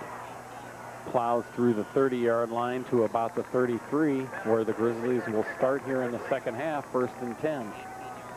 So that was a 15-yard return. And Wadsworth will start on the 33-yard line. And we'll see what kind of adjustments the coaches made at halftime. I'm sure they had quite a few things to say to the Wadsworth ball carriers. And they've got to start doing something now. Do something positive, get some points on the board, mentally get back into this ball game. First play of the second half for the Grizzlies. Hoover short drop back. Finds Copeland, who makes a catch at the 40. Nice turnaround and falling to the ground catch by Adam Copeland. So that was a pickup of 8. That's a good way to start the second half. Pretty safe pass. Get Hoover feeling good about himself. Get a reception. Positive yard. 2nd down and 2 for Wadsworth on the 38-yard line. And the Wadsworth crowd still pretty quiet here in the start of the second half. The first half, they have much to be quiet about. Hoover gives to Joe Tricome. He tries to get around the right, but can't because the quickness of the Copley defense stops the running game of the Grizzlies. Well, I think the fort of Joe Tricome is not running wide like that. He has to put his head down and punch it up in there. If you try to string the ball out, you're in trouble because the Copley linebackers, defensive backs, they're just too quick. So they gave him a pickup of a yard on the play. It's going to bring up a 3rd down and 1. Falls on the 42.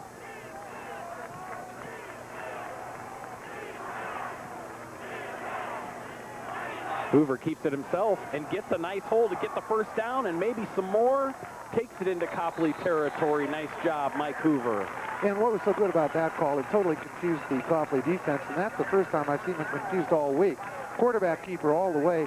And Hoover, very big, very strong, does a good job of breaking a couple tackles to pick up some extra yards before he's finally brought down by number 21, Billy Mills. So Wadsworth starting to move the ball, 1st and 10 on the 49-yard line. And if they can come back and score here, Larry, they'll be right back into the game. Turn around, play again, and complete to Adam Copeland. That was like the same pass they threw on the other side to start this drive. And Copeland just turned around. The ball's thrown a little bit low, and he couldn't scoop it up. Looks like the Grizzlies might be trying to just gain chunks of yardage here and there to move the ball slowly but surely downfield. Well, I'm not a coach, but if I were, what I would tell them to do is safe plays, hold on the ball. We've had so much trouble moving the ball consistently. Let's just try to pick up, like you say, small chunks of yardage, work the ball downfield, and get in the end zone. Hoover pressured again, and he's going to be sacked for a loss. Number 80, Carl Jackson, was in there to make the stop, and that's just what you didn't want, and Wadsworth's in a position now where they got a third down and looks like about 15 yards to go. So they're going to have to throw the ball. They're going to have to go deep, and you know that the Copley linebackers, now they don't have much to lose. They're just going to be coming after Hoover right, left, and in between here.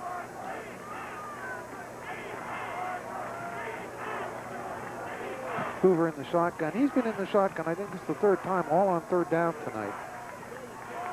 And here they come as Hoover gets rid of it quickly. Wanted to throw it to Ben Vujis. Copley defense right there to break it up. Grizzlies again have to punt. And I think Hoover had to throw the ball before he was ready, because if you watch Vujis go down, he was going down, driving the defender, then he was going to cut to the middle of the field, and Hoover, instead of throwing to the spot or throwing to where he breaks, just had to get rid of the ball and just threw it into the ground. Marcus Watley has been all over the punts tonight. There he is again as Ellerson makes the catch. Run down by Hawkins. He gets away from him, spins away from a couple more special teamers of the Grizzlies. Finally tackled at the 37 or 38 by Jake Wilhite. So Copley will take over on the 38-yard line. And Wadsworth, their first possession, they moved the ball a couple plays, got the 1st and 10, and then on the sack, that just kind of ended everything. Watch how fast he gets around the Wadsworth defenders. I was a little scared at this point that he was going to go all the way, because the coverage was up the middle.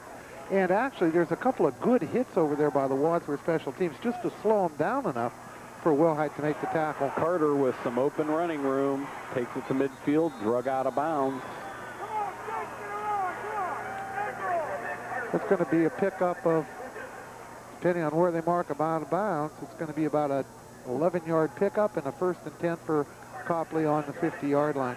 And he just does a tremendous job of their bouncing off the initial pile there and finding the open field. But you got to give the Wadsworth defense credit. He hasn't managed to get outside tonight. Actually, his numbers aren't all that impressive.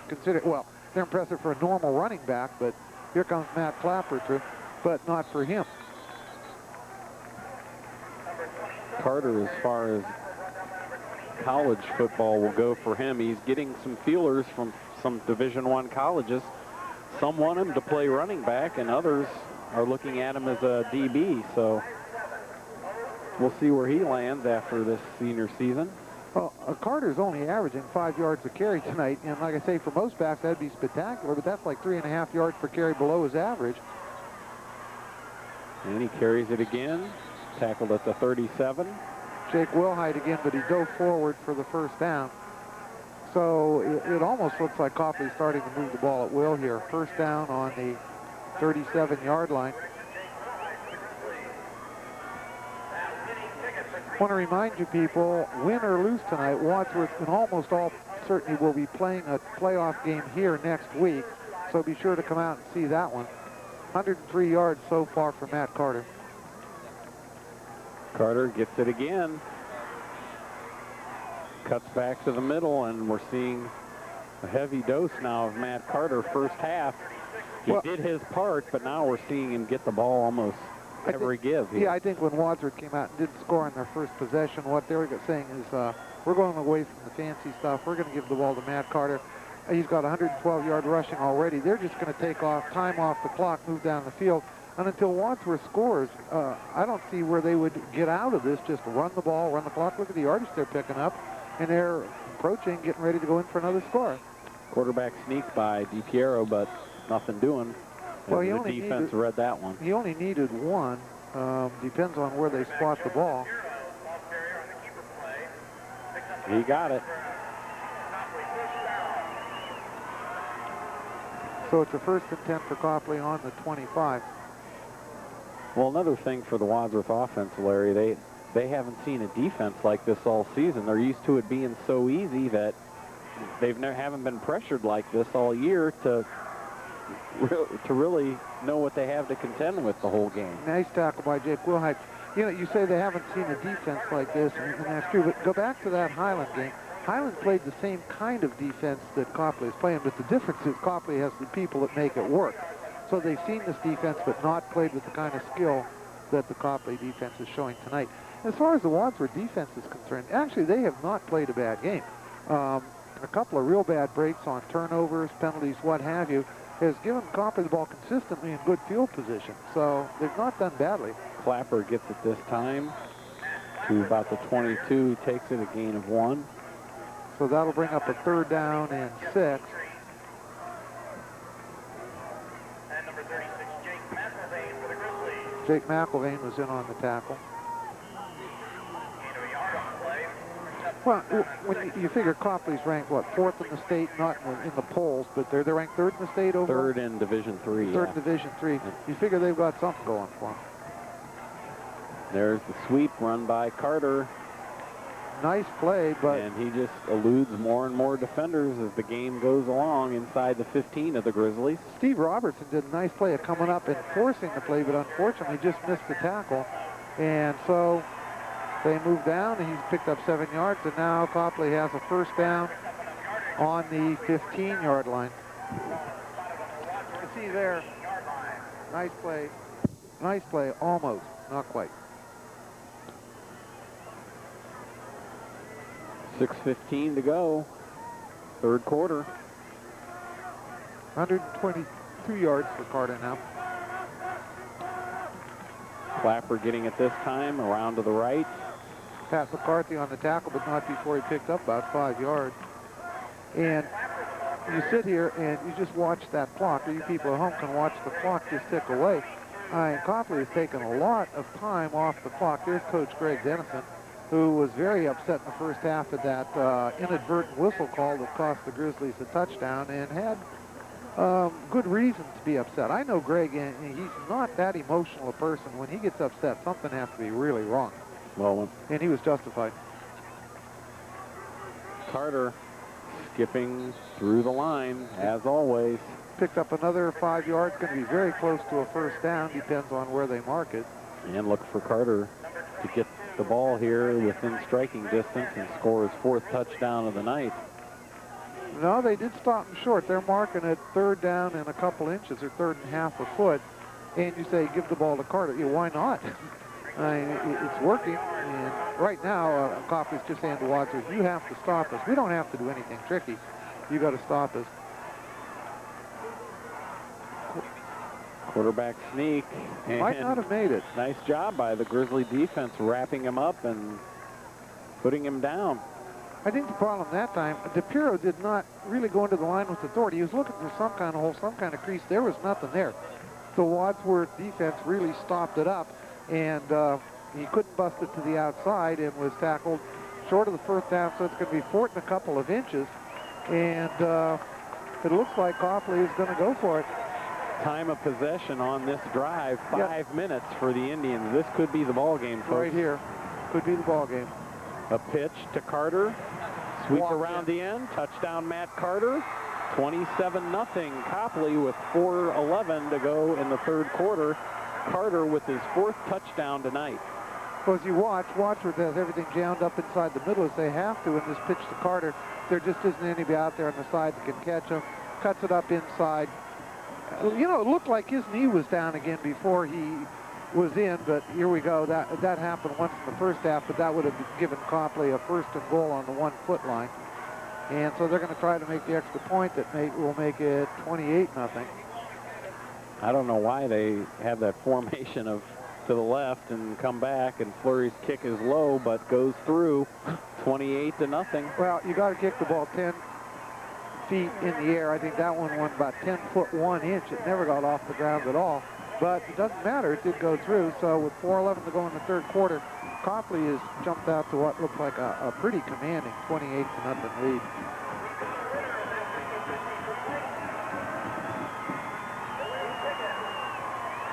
Here's a replay of the Copley scoring for you. The 1st quarter, 1:49 gone in the first to go in the 1st quarter.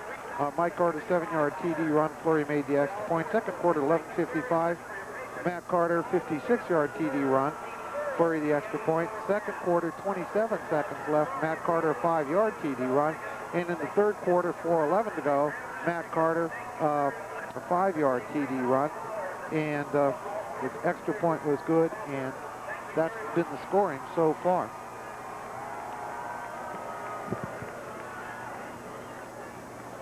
So Fleury tees it up again for the Indians. A familiar look to the Grizzlies special teamers. Copley kicking off to them. Be the 5th one tonight. Maybe Fleury's legs getting tired. I don't think he'll mind. 28-0 lead. Osterland again. And every time tonight, the Copley kicking team has kicked it to the side of Osterland, not Tricomie.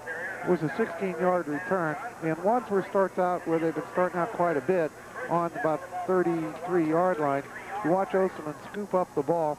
And it's good coverage by the special teams. They're down there waiting for him. A little bit of a crease there, but not very much, and brought down on the 33. Right now, Matt Carter has 21 carries, 131 yards, and 4 touchdowns. So he's having another career night.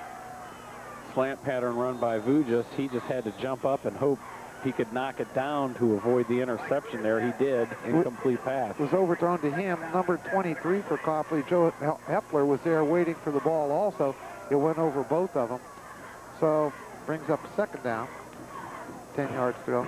Coach Dennison, Larry, now with a 36-14 record in his 5 years with the Grizzlies. Pretty good numbers. Yep, and this will be a 2nd playoff appearance. Their 2nd playoff appearance of the Grizzlies this year.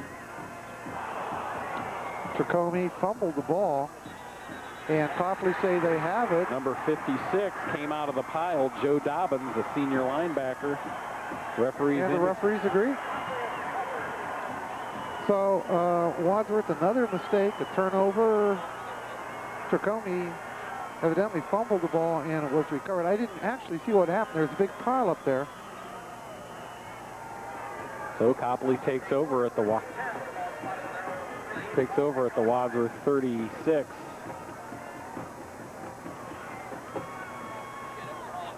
Oh, I'm sorry, it was Hawkins that fumbled the ball, not Tricomie. Here's Ayoub running hard. Big gain. Ayoub again showing his ability. Takes it to the Wadsworth 15. So that's a pickup of 20 for Ayoub. And as soon as like one of the running backs for Copley gets tired, they just put Ayoub in there. And I've been very impressed with the job he's done tonight. I had never even heard of his name coming in here because you hear Clapper, you hear Carter, and you hear Shapiro, but done very well. And Wadsworth has to call a timeout. And this game definitely not shaping out to be anything like everybody thought. A good matchup. I'm kind of surprised. You know, it's one thing to say, well, Copley won the game if they happen to go on and win it. But it's really surprising that Wadsworth hasn't put any points on the board at all. Now, granted, the Copley's got a good defense, but we've got an awfully good offense, and to be stopped as we've been stopped, that does surprise me. Let's go down to the sideline on this timeout. Here's Jeff Jenkins. Hey, John, I was talking to your idol down here. I told Tony Rizzo that you're his idol, or he's your idol. But he said in all the years he's watched high school football, he's never seen a call quite as bad as that one on that inadvertent whistle. And after that, that was a big change in momentum. Back up to you. He's probably going to mention something on Fox 8 tonight about that, so you might want to watch it. Back up to you guys. All right. You know, that may be true, but we don't want to overemphasize this. This is a fine Copley football team. And even given that bad break, Wadsworth has done nothing tonight to show that they can move the ball consistently, nor that they can score. So it's unfortunate, but I don't think it was critical. Carter gets the give again, takes it to the 13, gains about a couple, and Tony Rizzo, the Riz, is not my hero. Jeff is trying to pull a funny there. Matt Carter is down. He's getting up limping. I don't know if he pulled a muscle or not, and might have a Charlie horse. It looks like he's trying to work. Yeah, he's got a cramp in his leg, trying to work it out, and he's coming out. And coming back in is Matt Clapper to take his place. So it's a very warm night here tonight. The temperature right now must be like 62, 63 degrees, and I'm surprised there haven't been more muscle cramps than that tonight. Clapper gets it this time, running to the right. Fumble, and Greg Dent's there to pick it up. He does, and he's brought down at the 20. A 10-yard return.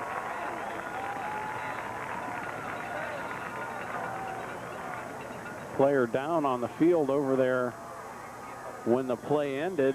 Timeout by the referee being called. He's waving help onto the field. And that is Greg Dent, who picked up the fumble and ran it back. And he's just sitting there on the ground. Well, this Copley offense, with the alternating backfield, they've been able to keep fresh players on the field and run the ball like crazy. And Dent's okay. He might have had a muscle cramp, or he might have just had the wind knocked out of him. He's coming off the field unassisted. So we'll have to see if that is a big stop for the Wadsworth Grizzlies or not. They've got to do something when they get the ball. It's the second turnover for Copley. And with all both on fumbles. With all the blowouts Copley has produced this season, they've been able to substitute a lot, so a lot of the players getting some experience here this season, but we're really seeing the depth of and the type of athletes on this team just taking over the game. Hoover going to hand it off. Oh, what a hit. And plowed at the line of scrimmage was Joe Tricomi. I think that was the linebacker number 56, Joe Dobbins, that made the hit. But Tricomi got nowhere. He couldn't even get up ahead of steam before the backer was in there. But they say he lost a half yard. It's going to bring up a second down, and we'll call it still 10. With the Wadsworth running game being established here in the past few games, Mike Hoover, 28 touchdown passes on the season. 21 of those were in the first 5 games. He's going to throw it to Vujis. Ben takes it to the 27. So it's going to be a gain of about 6. So it's going to bring up a third down and 3 or 4 for Wadsworth. Safe pass, but I was impressed that Vujis was there in the open to see how quick that backer came over to make the hit. And we're at the stage of the game now with Copley's lead. They'll probably give them those all night long. Now you watch the pass, and Vujis is right there, and watch how fast, right there. Look, these Wadsworth backs are just incredibly quick. Copley. Back. Yep. Whoever. Tricomi up the middle to the 29, 30-yard line. It's going to be close to a first down, depends on where they spot the ball. And referees are looking it over. And they say Wadsworth is short. So it's going to bring up a 4th down and about a yard, and Wadsworth kicking team is coming on. And as we've said before, the kicking game tonight has been exciting, to say the very least. Well, the loser of this game will have sole possession of second place in the Suburban League. Revere is locked up 3rd. Winner, of course, Suburban League champ, and we'll know later on next week about the playoff situation, who's playing who and where and all that good stuff. Well, like I say, I don't see any way that it can't be here for Wadsworth, can't be home for Copley, and Revere is going to be playing away. Blackburn ready to punt. This time, nobody comes after it. Bounces at the 40 and rolls out of bounds at the 37-yard 37 of Copley. It's going to be a 33-yard punt and no return. Now, so Copley's going to take over on the 37-yard. I wanted to talk real quick, Larry, about what our coverage may be for the playoff game next week, assuming it's here at Artwright Stadium. We don't know quite yet what the Ohio High School Athletic Association's rulings are on television broadcasts, whether there's a fee, whether we'll be allowed to sit up here and do this at all. Just stay tuned and we'll let you know on WCTV. Clapper gets the give, and he's brought down behind the line. That was a good play by Chris Brink. And to elaborate on that a little bit, what's happened in the past is the Ohio High School Athletic Association puts the broadcast up for bids, and who wants to pay to broadcast the game. And usually what happens is the local public broadcast station, PBS, which would be like Channel 25 or 45, 49, are the only ones that can really afford to do it. But that was when they had the 4-team playoff. With the 8-team playoff, there's so many games. And the games at neutral sites also. We'll continue on as soon as this play is over. Running play again, and we're going to see a lot of that from Copley from here on out. Yeah, the way the playoffs are set up before, 4 teams played at neutral sites. There is no home game per se, but when they went to 8 games and they decided the first game would be played at the home field of the team with the more computer points, that kind of opens things up. And that's 16 games per division next Friday. And let's say, for example, that Wadsworth played a team from suburban Toledo, which is a good possibility. Who's going to cover it? Probably PBS local stations will pick another game with 2 teams in the area, nobody from Toledo's going to come down and cover it. There's the end of the third quarter, 28-0 Wadsworth. Yeah, I don't see us having a problem doing it. Like I said, tune into WCTV on our program board. We'll probably have a message about the coverage of the game. So as far as Copley is concerned, here's the stats through the end of three quarters. DePiro, 10 attempts, 6 completions, 75 yards. He's lost 11 yards rushing, of course, being sacked. Clapper, 9 carries, 34 yards. The big one, Matt Carter, 24 carries, 156 yards, and 4 touchdowns. And that's really been the turning point of the game, his running ability. And they've been able to stop him from the big runs. He doesn't have that many long runs, but he's consistently getting those 5 yards up the middle, and Wadsworth has not been able to control that. So we start the fourth quarter, 28-0 Copley. Can't say enough about the Copley defense. Hoover has been pressured all night as DiPiero looks to the right. Catch made nicely by Jason Renninger, just shy of midfield. Hoover's been very successful, as we have said, many games with the rollout, but he hasn't seen pressure like this all season. No, he's been very nice catch there, by the way, by number 85. You keep bringing linebackers, and somewhere along the line, somebody's going to get in. And the thing that makes it so effective for Copley is usually if you bring a linebacker, there's going to be a hole in the defense, an opening somewhere. If the quarterback can see it, he can get the first down. But the Copley defensive backs are so skilled, they manage to cover the spot where the blitzer, the rushing linebacker, is coming from. A pitch to Andy Ayuk. Tackled at the 40. Steve Robertson there to make a nice hit. It was a nice hit by Steve Robertson, but he picked up 12 yards, so it's going to be another first down on the 40-yard line for Copley, and they're marching right down the field once again. And the other thing they're doing with all these running plays is they're taking much time off the clock. I don't have any figures. There we go, WCTV, Wadsworth cruises to victory. Well, we wish that was true, but as Clapper, big hole. Well, we're like ESPN now, Larry. They actually people holding up the what do you call an acronym? Yeah. Using the first letter of our station for a different word. The only difference between this and college ball is I haven't seen any high mom send money yet. Yeah. Oh, it did.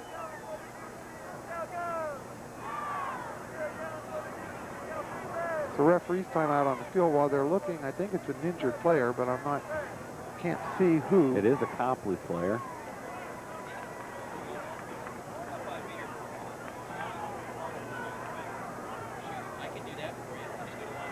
.11:17 to go here in the ball game.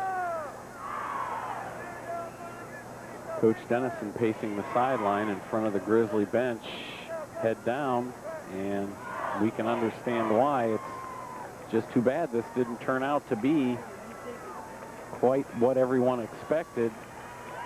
And it's not that the Grizzly team hasn't really, they've been trying their best. They're just up against a very good team. Matt Clapper is being helped off the field. He looked a little bit woozy from the hit that he got there. So it looks like Ayuk is going to be the running back maybe for the rest of the night. So you can see on your screen, 11:13 to go in the fourth quarter. Copley driving. They picked up a first down there after that all was said and done on the 25-yard line. There's the sweep again to Carter at the 20, the 15, the 10. Vujas dragged him down inside the 5-yard line to the 4. He had a couple of nice blocks on that play. If you watch the blocking of Copley, the pitch is out there. Now watch the running back and the receiver make the block. Here we go. Breaks the tackle right there. That's Jake McElvain, I think, or Jake Wilhite. There's a block right there. And then the rest of it is all Matt Carter, so he's down to the 5-yard. That was a 22-yard pickup, so it's going to be a first and goal to go on the 5. It's 170-some yards for Matt Carter tonight, 4 touchdowns. Well, he may get number 5 right here. No, the give to Ayuk this time. He just barrels into the end zone for a Copley Indian touchdown, 34-0. When you talk about effort on Ayuk's part, he was hit several times, and he just plowed right through the Wadsworth defense. Watch this. The defense is pretty good. Watch him get hit. He gets hit there. He gets hit there, and he still just keeps plowing forward to go into the end zone. And that puts him up 34-0 with the extra point to go. Lurie in to kick his 5th extra point of the game.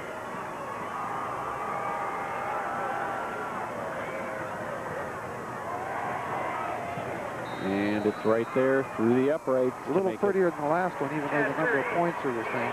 There's Coach Brian Madigan. Doesn't look too happy.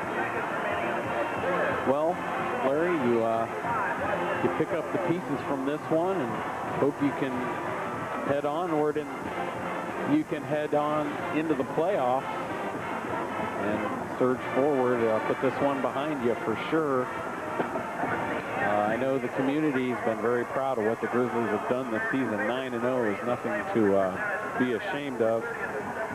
And I'm sure the community will come back next week and give them their continued support. Well, a couple of things to watch we've got going for them. Number one, there's a lot of seniors on this team who hopefully have a lot of leadership that's going to be able to pick it up. And number two, this might be equally important. We'll talk about it in a second. Grizzly football has been sponsored by Kovac Realtors, 157 Great Oaks Trail. For your realty needs, call 336-8883. The other thing that Wadsworth has going for them, in all probability, in the playoffs next week, believe it or not, they're not going to be playing a team the caliber of Copley. They're going to be playing a team with 2, maybe 3 losses, even though they're a Division II team. So Wadsworth, I think they've got a good shot of winning next week and moving on to the second round of the playoffs. And what makes the playoffs interesting too, Larry, is the two teams really don't know anything about each other than what they can see on tape or read in a paper. But you know, the Suburban League teams are very similar year in and year out. You know what you have to go up against. And you mentioned they won't play a team you would think as good as this Copley team, and maybe even better than that. Copley's in Division III. They won't have to play Copley again. Right. Well, there aren't many teams that stay better than Copley, that's for sure. I would hesitate to rank as, you know, one of the greatest teams that I've ever seen.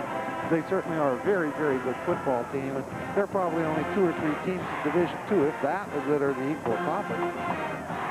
Hoover turns around, hands it to Chris Brink, who takes it to midfield where he goes out of bounds, just shy of midfield, actually. I think that's Brink's first reception of the night, and he picked up 18 yards. It's the second reception. I don't remember the first one. But Hoover has not completed all that many passes. As a matter of fact, I think that's only about his 6th or 7th completion for the night. Well, one thing, I think you're going to see the Copley defense playing a bit looser now with the big lead and not much time to go. Joe Tricomi gets the carry, takes it just into Copley territory. Yeah, Mike Hoover used to completing close to 60% of his passes for a ton of yards every game, but Copley defense has just been on it all night long. I think Matt Hoover's numbers or something, that would be his, like, 6th completion out of 18 attempts at this point. So that's far below what you're used to seeing out of Mike Hoover. Ben Hoover? Matt. Mike, yeah. Jake. Osterland in motion on this play. Give to Tricomi, and he is met behind the line and pushed a little further back. Here are the numbers on Hoover. They were just handed me by John Vermogel, is doing the stats for us tonight. Attempted 19 passes, 7 yards, and 19 passes, 7 completions for a total of 90 yards. And up until that last play, Tricomi had carried the ball 10 times for 80 yards, and he lost a couple on that, so it brings it back to maybe 78. So it brings up 3rd down and about 9 yards to go for the Grizzlies. But of course, the big story you see there superimposed on your screen, the score and the clock. Those are the only numbers that really matter right now. 35-0 and little over 9 minutes to go. Hoover long downfield to Chris Brink, just out of his reach. He was double covered. And Wadsworth is going to have to punt once again. Hoover has good time this time. There isn't much pressure on him. He kind of sidearms the ball down there, but overthrows Brink by quite a bit. There's no way Brink was going to get to that ball. And I think Chris Brink's a little bit frustrated down there. And so Wadsworth will punt once again. This will be the 9th punt of the game for the Grizzlies. Nice spiraling punt by Justin Blackburn. Ellerson takes it And he heads back and goes forward, and a flag is thrown in on that play. Couldn't have been on the hit because it was a clean one. I don't know what they're going to call on that, but number 32, Jake Wilhite, is coming out holding his shoulder, and that doesn't look good. In fact, he hasn't made it off the field. We'll see what the penalty is. And Wilhite's in quite a bit of pain. The legal block on Copley, I believe what they're calling, which is going to be a half the distance penalty. What's the flag? Ball spotted at the 17, which is where he was tackled. And they're going to march it back. It's going to be a half the distance penalty, and the penalty is going to be for an illegal block, blocking the back on the return by a Copley player. Nearing the end of the regular season here, Grizzlies will wrap it up at 9 wins and 1 loss. It looks that way. Second place in the Suburban League, but more football to be played next week. At least one more. At least one more. And the Wadsworth faithful are beginning to trickle out of the stadium. Just a tremendous crowd here. It's going to take a long time to get everybody to file everyone out of this. They're packed in pretty good.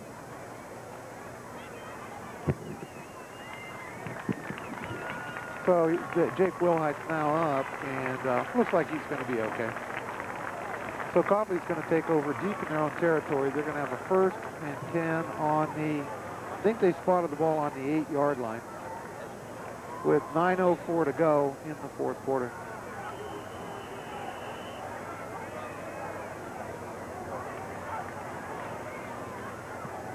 Sweep being run again by Carter.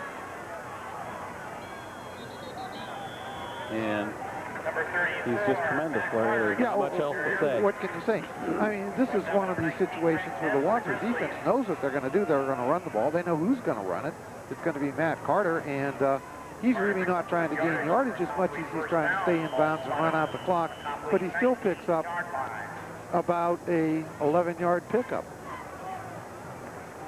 So Copley has another 1st and 10, this time on the 10 first downs in this half for Copley. Carter gets it again, keeps the ball on the ground, takes it to the 23, 8:35 and counting. Brought down by number 76, Doug Mirigo. Number 71, Jeff Dietrich for the Grizzlies. Pick up a 5 on the play, so it's going to bring up the 2nd and 5. For 192 yards so far for Matt Carter. And I'm a little surprised with the playoffs coming up next week and Copley going to be in them. Why they still have their first team in there? Penalty flags all over the place. You would think at this stage in the game they'd try to save their players in case they might get hurt, but Copley is just keeping the same players in. See what the referees call. Call false start on Copley, so that's going to be a 5-yard penalty, and it's going to bring up a 2nd and 10, maybe 2nd and 11. Thanks to our mainstays of the WCTV crew, we've been able to bring you these games all season long. Our director is Ken Buck, and our other assistants, Tyler Doyle, Todd Constantine, and Andy Levitt. Great job by these young men who may have a future in television sports productions. Draw play. And there goes Ayup into the open field. I counted 4 broken tackles. I don't know how many you counted. And he gets up a little gimpy too. It looks like muscle cramps. Watch this. It's a draw play, but just count how many people that he runs through. Big hole at the line of scrimmage, no problem there. But watch this hit. Hit there, shrug it off. Hit there, shrug it off. Just tremendous running by Oop, and he isn't even a starting running back. Well, and neither is Clapper. On any other team they would be, but because they have Matt Carter, they aren't. I shouldn't say he's not a starter, but he's not the feature back. Carter is, but they've got 2 others that would be the feature back on any other team.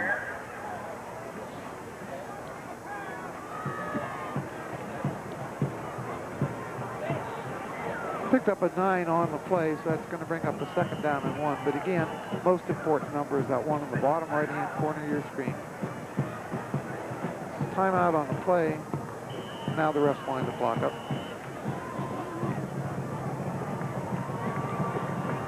7 minutes to go here in the last quarter of the ball game. Copley taking their time, giving the ball to Clapper. Takes it to the 46. Another first down.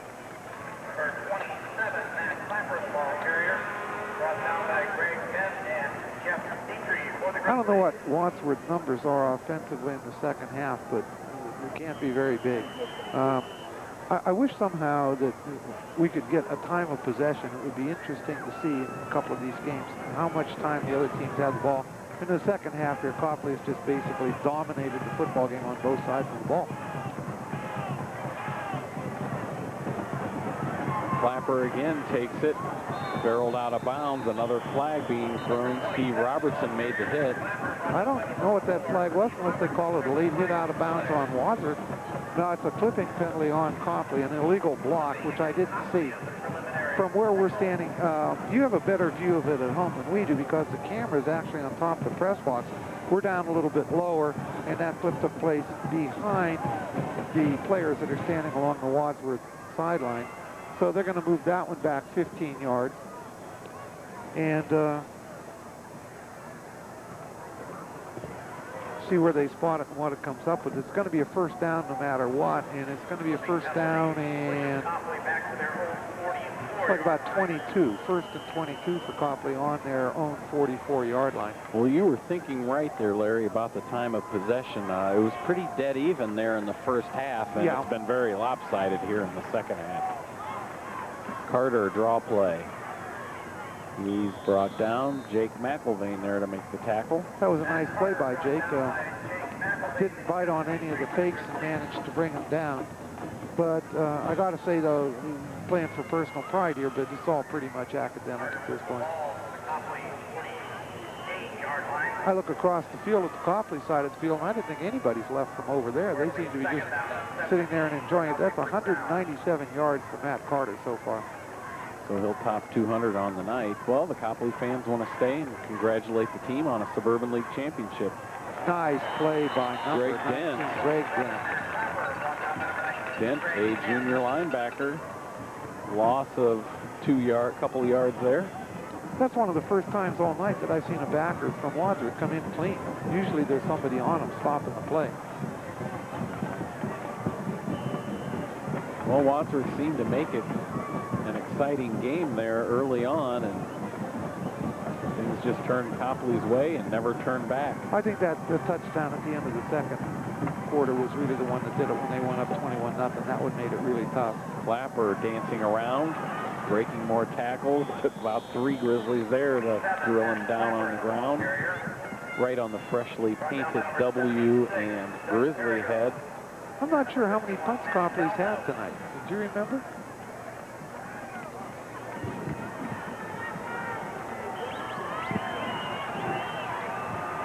This is the third punt by Copley. Well, they punted 3 times. This will be the 4th. There have been so many turnovers and touchdowns, there hasn't been much call for the punter for Copley tonight.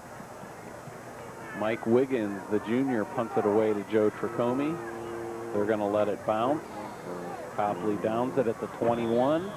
So Wadsworth will take over there with 4:17 to go in the 4th quarter. I think what Wadsworth would really like to do is just take that goose egg off the scoreboard and at least put up some kind of points here at the end of the game. Well, as I watched the Wadsworth team come out, they've got the whole starting offense in there. So you're right, they don't want to roll over here. And they'd love to march down the field and score. And again, that would give them something positive to think about going into next week's playoff game. Hoover dropping back, finds Tricomi, who has to dive, but the ball was trapped onto the ground at the 25. There's a lot of pressure on Hoover that time, and he got the ball away in a hurry and just underthrew it to Tricomi. So that brings up a 2nd down and 10. And a lot of pressure on Mike Hoover all night has been another story.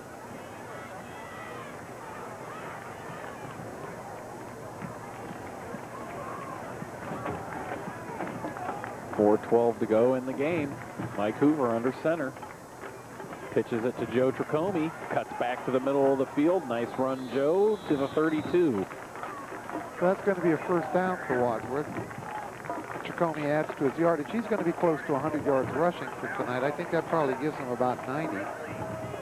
And so Wadsworth keeps the ball moving. We're going to be down to under 4 minutes to play now when the snap is made.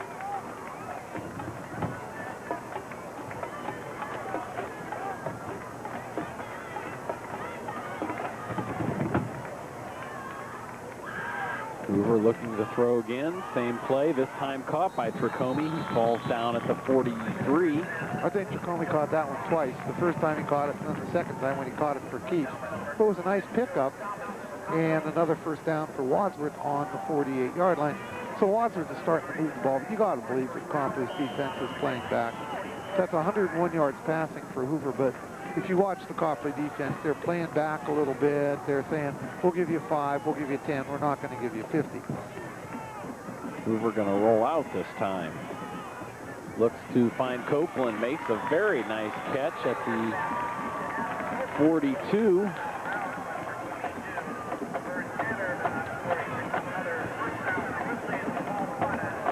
That's going to be a pickup of about 17 yards, I think, 15-yard pickup. And Wadsworth is moving the ball quite well now. And they're coming out in their hurry-up offense. And as you indicated, John, they would love to get a score on the board just to take that goose egg off. Don't want to shut out. Hoover looking to the roll to the left. Does. Throws left in triple coverage is Brink. He wants a flag. Does not get it. Well, I'll be honest. I didn't think he deserved one because that was awfully good coverage down there. They were a triple team.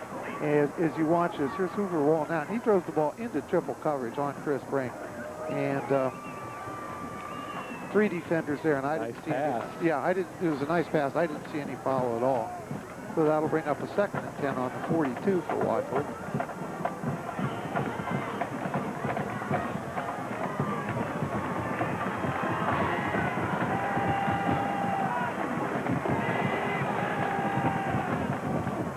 Hoover going to keep it in the air to the other side of the field for Tricome out of the backfield. Bounces off one defender, takes it across the 30 before he's out of bounds. That was a nice pass by Hoover, losing the pressure. And then Tricome, after he caught the ball, that was a nice run. So that moves the chains again. And we'll put the ball, they're marking it on the 29-yard line, 1st and 10 for Wadsworth.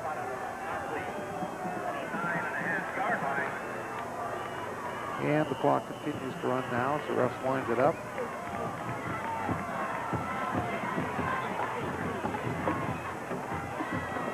Hoover throws it, caught by Vujis, wide open at the 15, the 10, skip to the 5, touchdown Ben Vujis.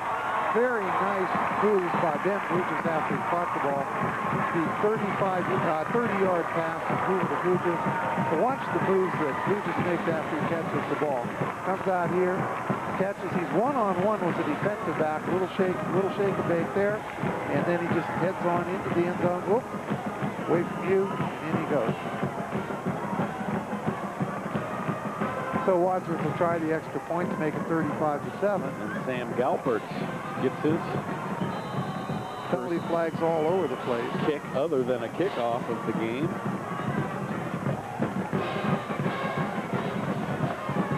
We'll see what the penalty flags are all about. I think the flags flew before the ball was snapped, so it isn't even an attempt. See what they're calling. Sam Galpert has made 5 field goals and 28 extra points on the season. He's had a good career. And I don't know, they didn't move the ball, and maybe nobody was ready. They just, no penalty, but they just stopped the play. Kick is up and good. Steady Sam. Point after touchdown number 29. And Wadsworth gets on the board 35-7 with 3:07 to go in the game. And we mentioned, Larry, we'll keep an eye on the computer points here later this coming week and let you know on WCTV whether we'll be carrying the game, who the Grizzlies will be playing, and so forth. As of now, if the playoffs did start tonight, they would have faced Amherst Steel. They have a record of 7-2 before tonight's play. And Larry, where is Amherst Steel? It's in Amherst. Amherst Steel actually is in Amherst. Like it's suburban Lorraine is where it's at. So that's not too far. No, and so is Grafton Midview, who'd be another team that would be likely to play. So neither of those are too far. They're only about 45 minutes, maybe northwest of here. But when you start talking teams like White House Anthony Wayne, and Sylvania, right. yeah, they're suburban Toledo schools. Marysville, suburban Columbus. Not even suburban Columbus, about 30 miles west of Columbus. Yeah, it's an agriculturally centered And also they town. got the Women's State Reformatory there, too, in Marysville. Yeah, right. So that's the big industry, I guess. So they'll probably have the results, I would guess, Sunday morning in the paper in the Beacon Journal if you want to look for it. If not, Monday morning. They have to get those out pretty quickly. And see who plays who so the teams can prepare Right. for... Right. Now, usually your computer rankings come out on a Wednesday, but that's more just a convenience. They certainly could do it a lot quicker than that. They can't do it tonight because several teams are playing tomorrow. Like there's a little game between Massillon and McKinley you might have heard of. Strongsville playing Brunswick for the Pioneer Conference. So they'll wait until, of course, till those games are over, but they can run the computers real quick just because all they have to look at is that. All they have to do is enter the data, and the computer figures everything out. So isn't that that was a delay of game penalty on Wadsworth, kicking the ball offside, so they get the ball up to 35-yard line.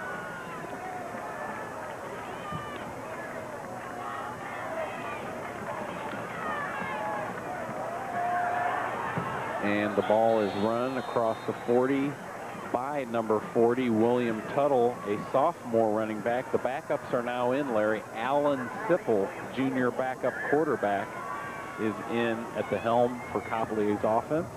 I'm surprised they didn't bring in the backups a little sooner. And this game was locked up quite some time ago. And like you say, Copley's they've got a legitimate shot at the state title in Division III.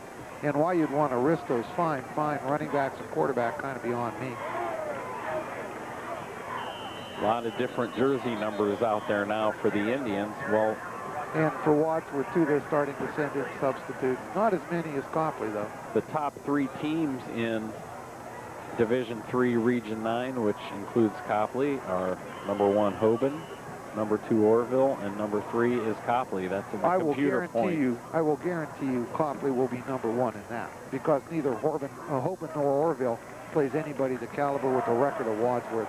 So you got to think that Copley's going to be number 1 in Division 1 and will play the number 8 team. Who would be? Don't know.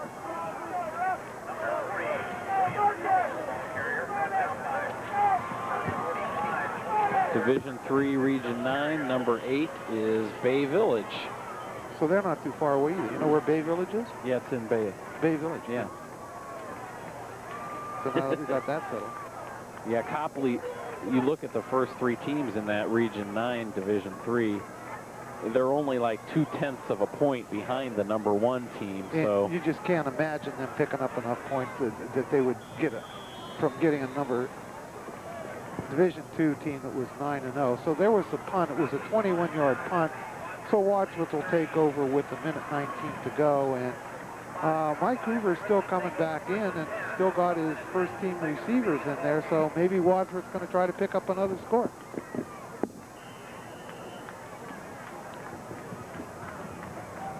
there's Elijah, the Grizzly mascot.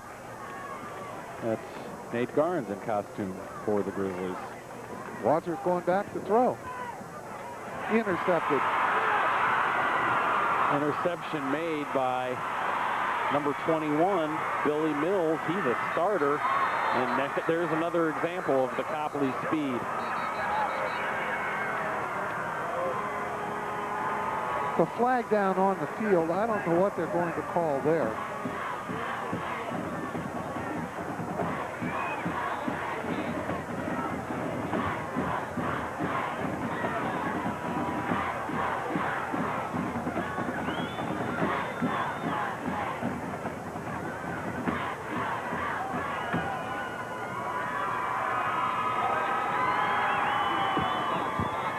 .106 left. What's going on here, Larry? We have another injured player out on the field. There's a penalty flag down on the play. I don't know what the penalty is. Or evidently that might be where his knee touched or something like that when he made the interception. They're going to... So it looks like they're going to call an illegal block against Copley. I have some family here from Florida, Larry, and I was taking care of some family business there for a second. Okay. So it looks like the interception is going to stand. but the illegal block came after the interception, so they're going to move it back, and Copley will take over the ball on, looks like about the 28-yard line, but there's only 1:06 to go, so I could imagine Copley's going to run 3 running plays or 2, whatever it takes, and that'll take care of the game. Grizzlies will fall to 9-1 overall. 6-1 is where they'll finish in the Suburban League. Copley undefeated regular season, 10-0, 7-0. Fine football team. As both teams head to the playoffs next week. And I don't know who carried the ball that time. There's all substitutes in for Copley, and they're probably going to run one more play, and that's going to be the end of the game. So I wish it would have ended a little different as far as the regular season is concerned, but it didn't, and that's the way it goes. I think Wadsworth played a good game on defense. The offense was a little shaky at times, but you can't take anything away from this Copley team. They are a fine, fine football team, and look for them to go pretty far. In fact, if you want to look for a big game, probably the second or third game they might be playing. Well, you got the. No, you threw it back over there. Where they'd run into Orville. I think that would be probably a pretty big game between Copley and Orville. We've got Orville, Copley, Hoban, Hubbard, Perry, Chesterland, West Geauga, and Manaway Crestwood. But that's going to be the last play of the game. And the Copley Indians victoriously running out on the field, and so are the Copley fans, as Wadsworth shows a very nice gesture of gentlemanly behavior by going out and congratulating the Indians for a very nice victory, 35-7 for the Indians, and it was just complete dominance, especially by the Copley defense, just really shutting down a tremendous Wadsworth offense. But the Grizzlies can't hold their heads too low because it's been a great season. Certainly, and it's going on. It's not the end. Correct, and they may have some success and a little bit of luck in the playoffs. We'll see what happens. We'll hope we see you next week. But the Suburban League champions are the Copley Indians for 1999. Grizzlies finish in second place. We hope you've enjoyed our coverage here on WCTV. There's our email address, grizzlytv@yahoo.com. And now you will see the website for scores, standings, the schedule, some other tidbits. You can go there. The Copley fans are now pulling down the goalpost in front of the scoreboard, and we're going to get some people out there telling them to cut it out. There you see the Copley faithful, and now they're being pushed away from it. It's still shaking though. So I wanted to say again, hope you've enjoyed the regular season coverage here of the 1999 Wadsworth Grizzlies.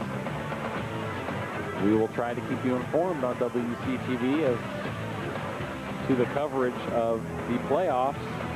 Once again, the final score, Copley 35, the Wadsworth Grizzlies 7. For Larry Varner and the whole WCTV crew, I'm the voice of Wadsworth Grizzlies Sports, John Bernard. We'll see you next week. So long, everybody.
I'm the Lincoln School News. I'm Stephanie Bowman. And I'm Matt Winter.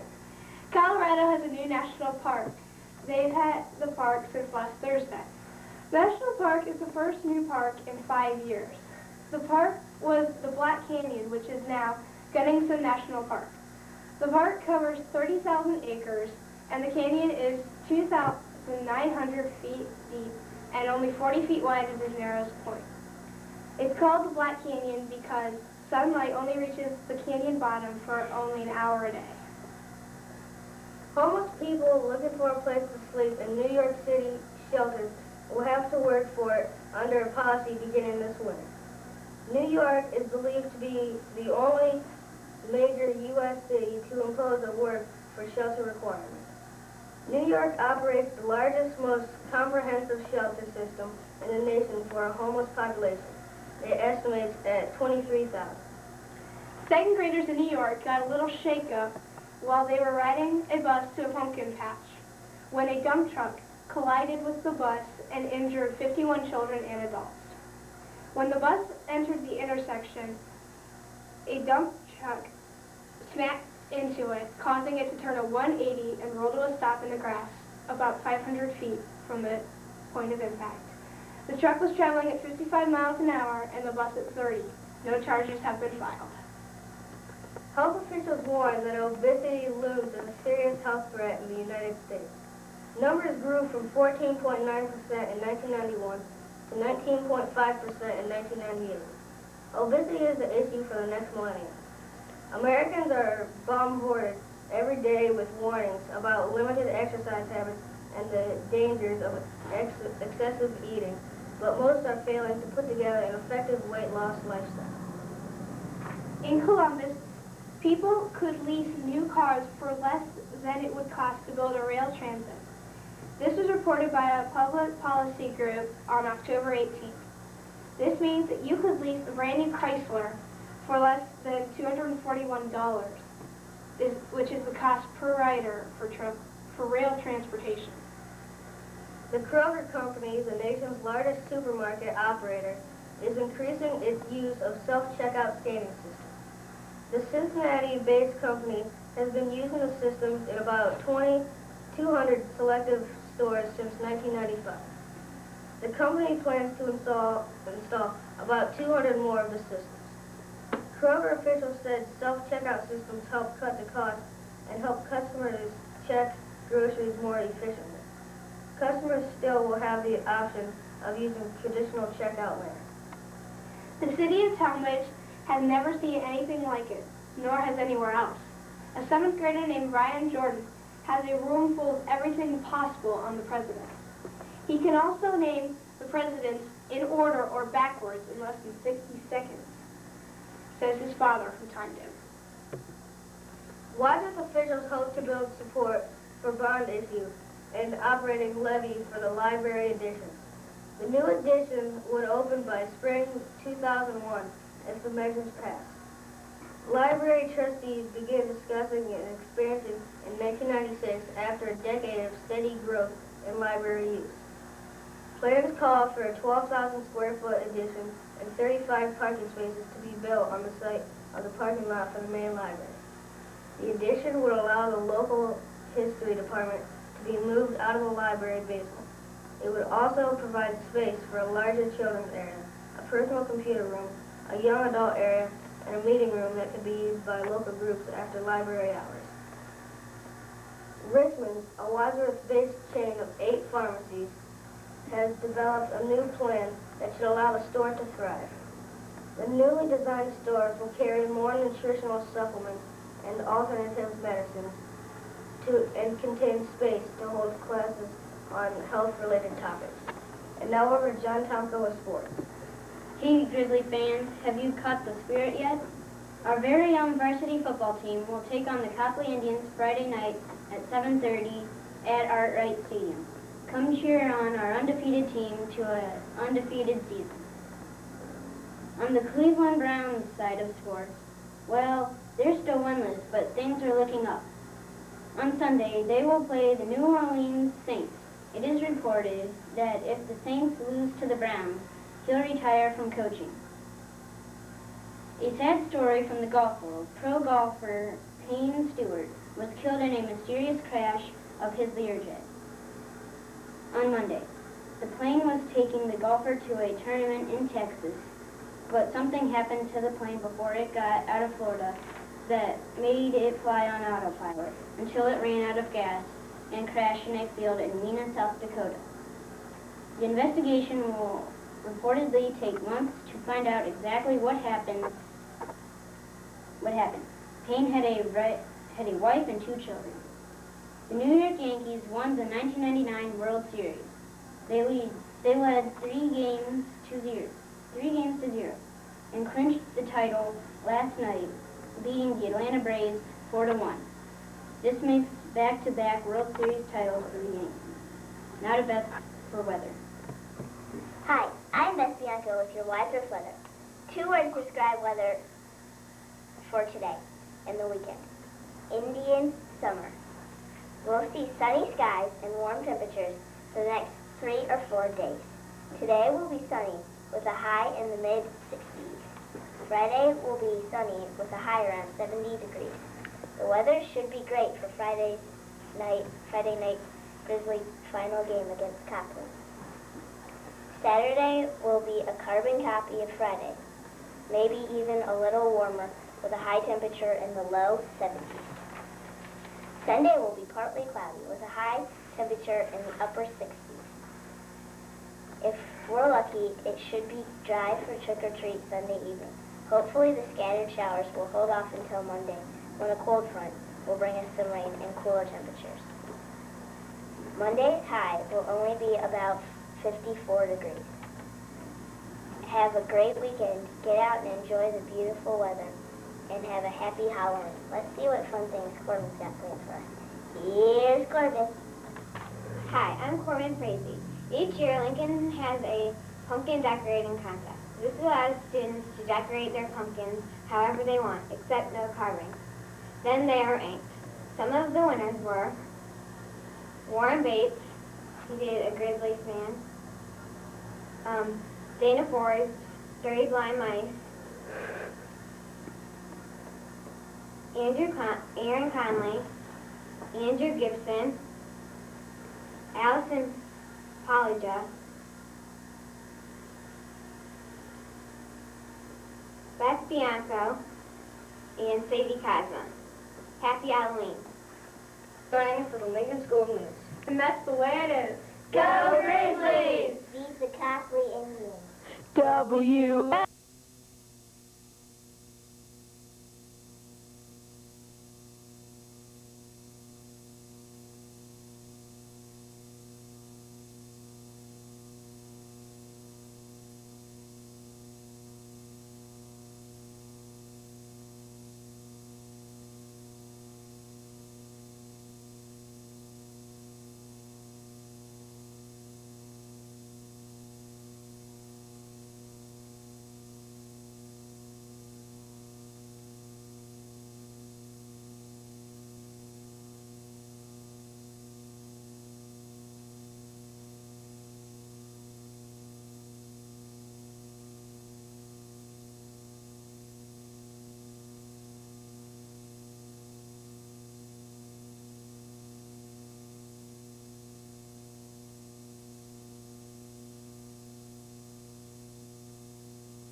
Wadsworth, a sophomore, number 3, Danielle Buell.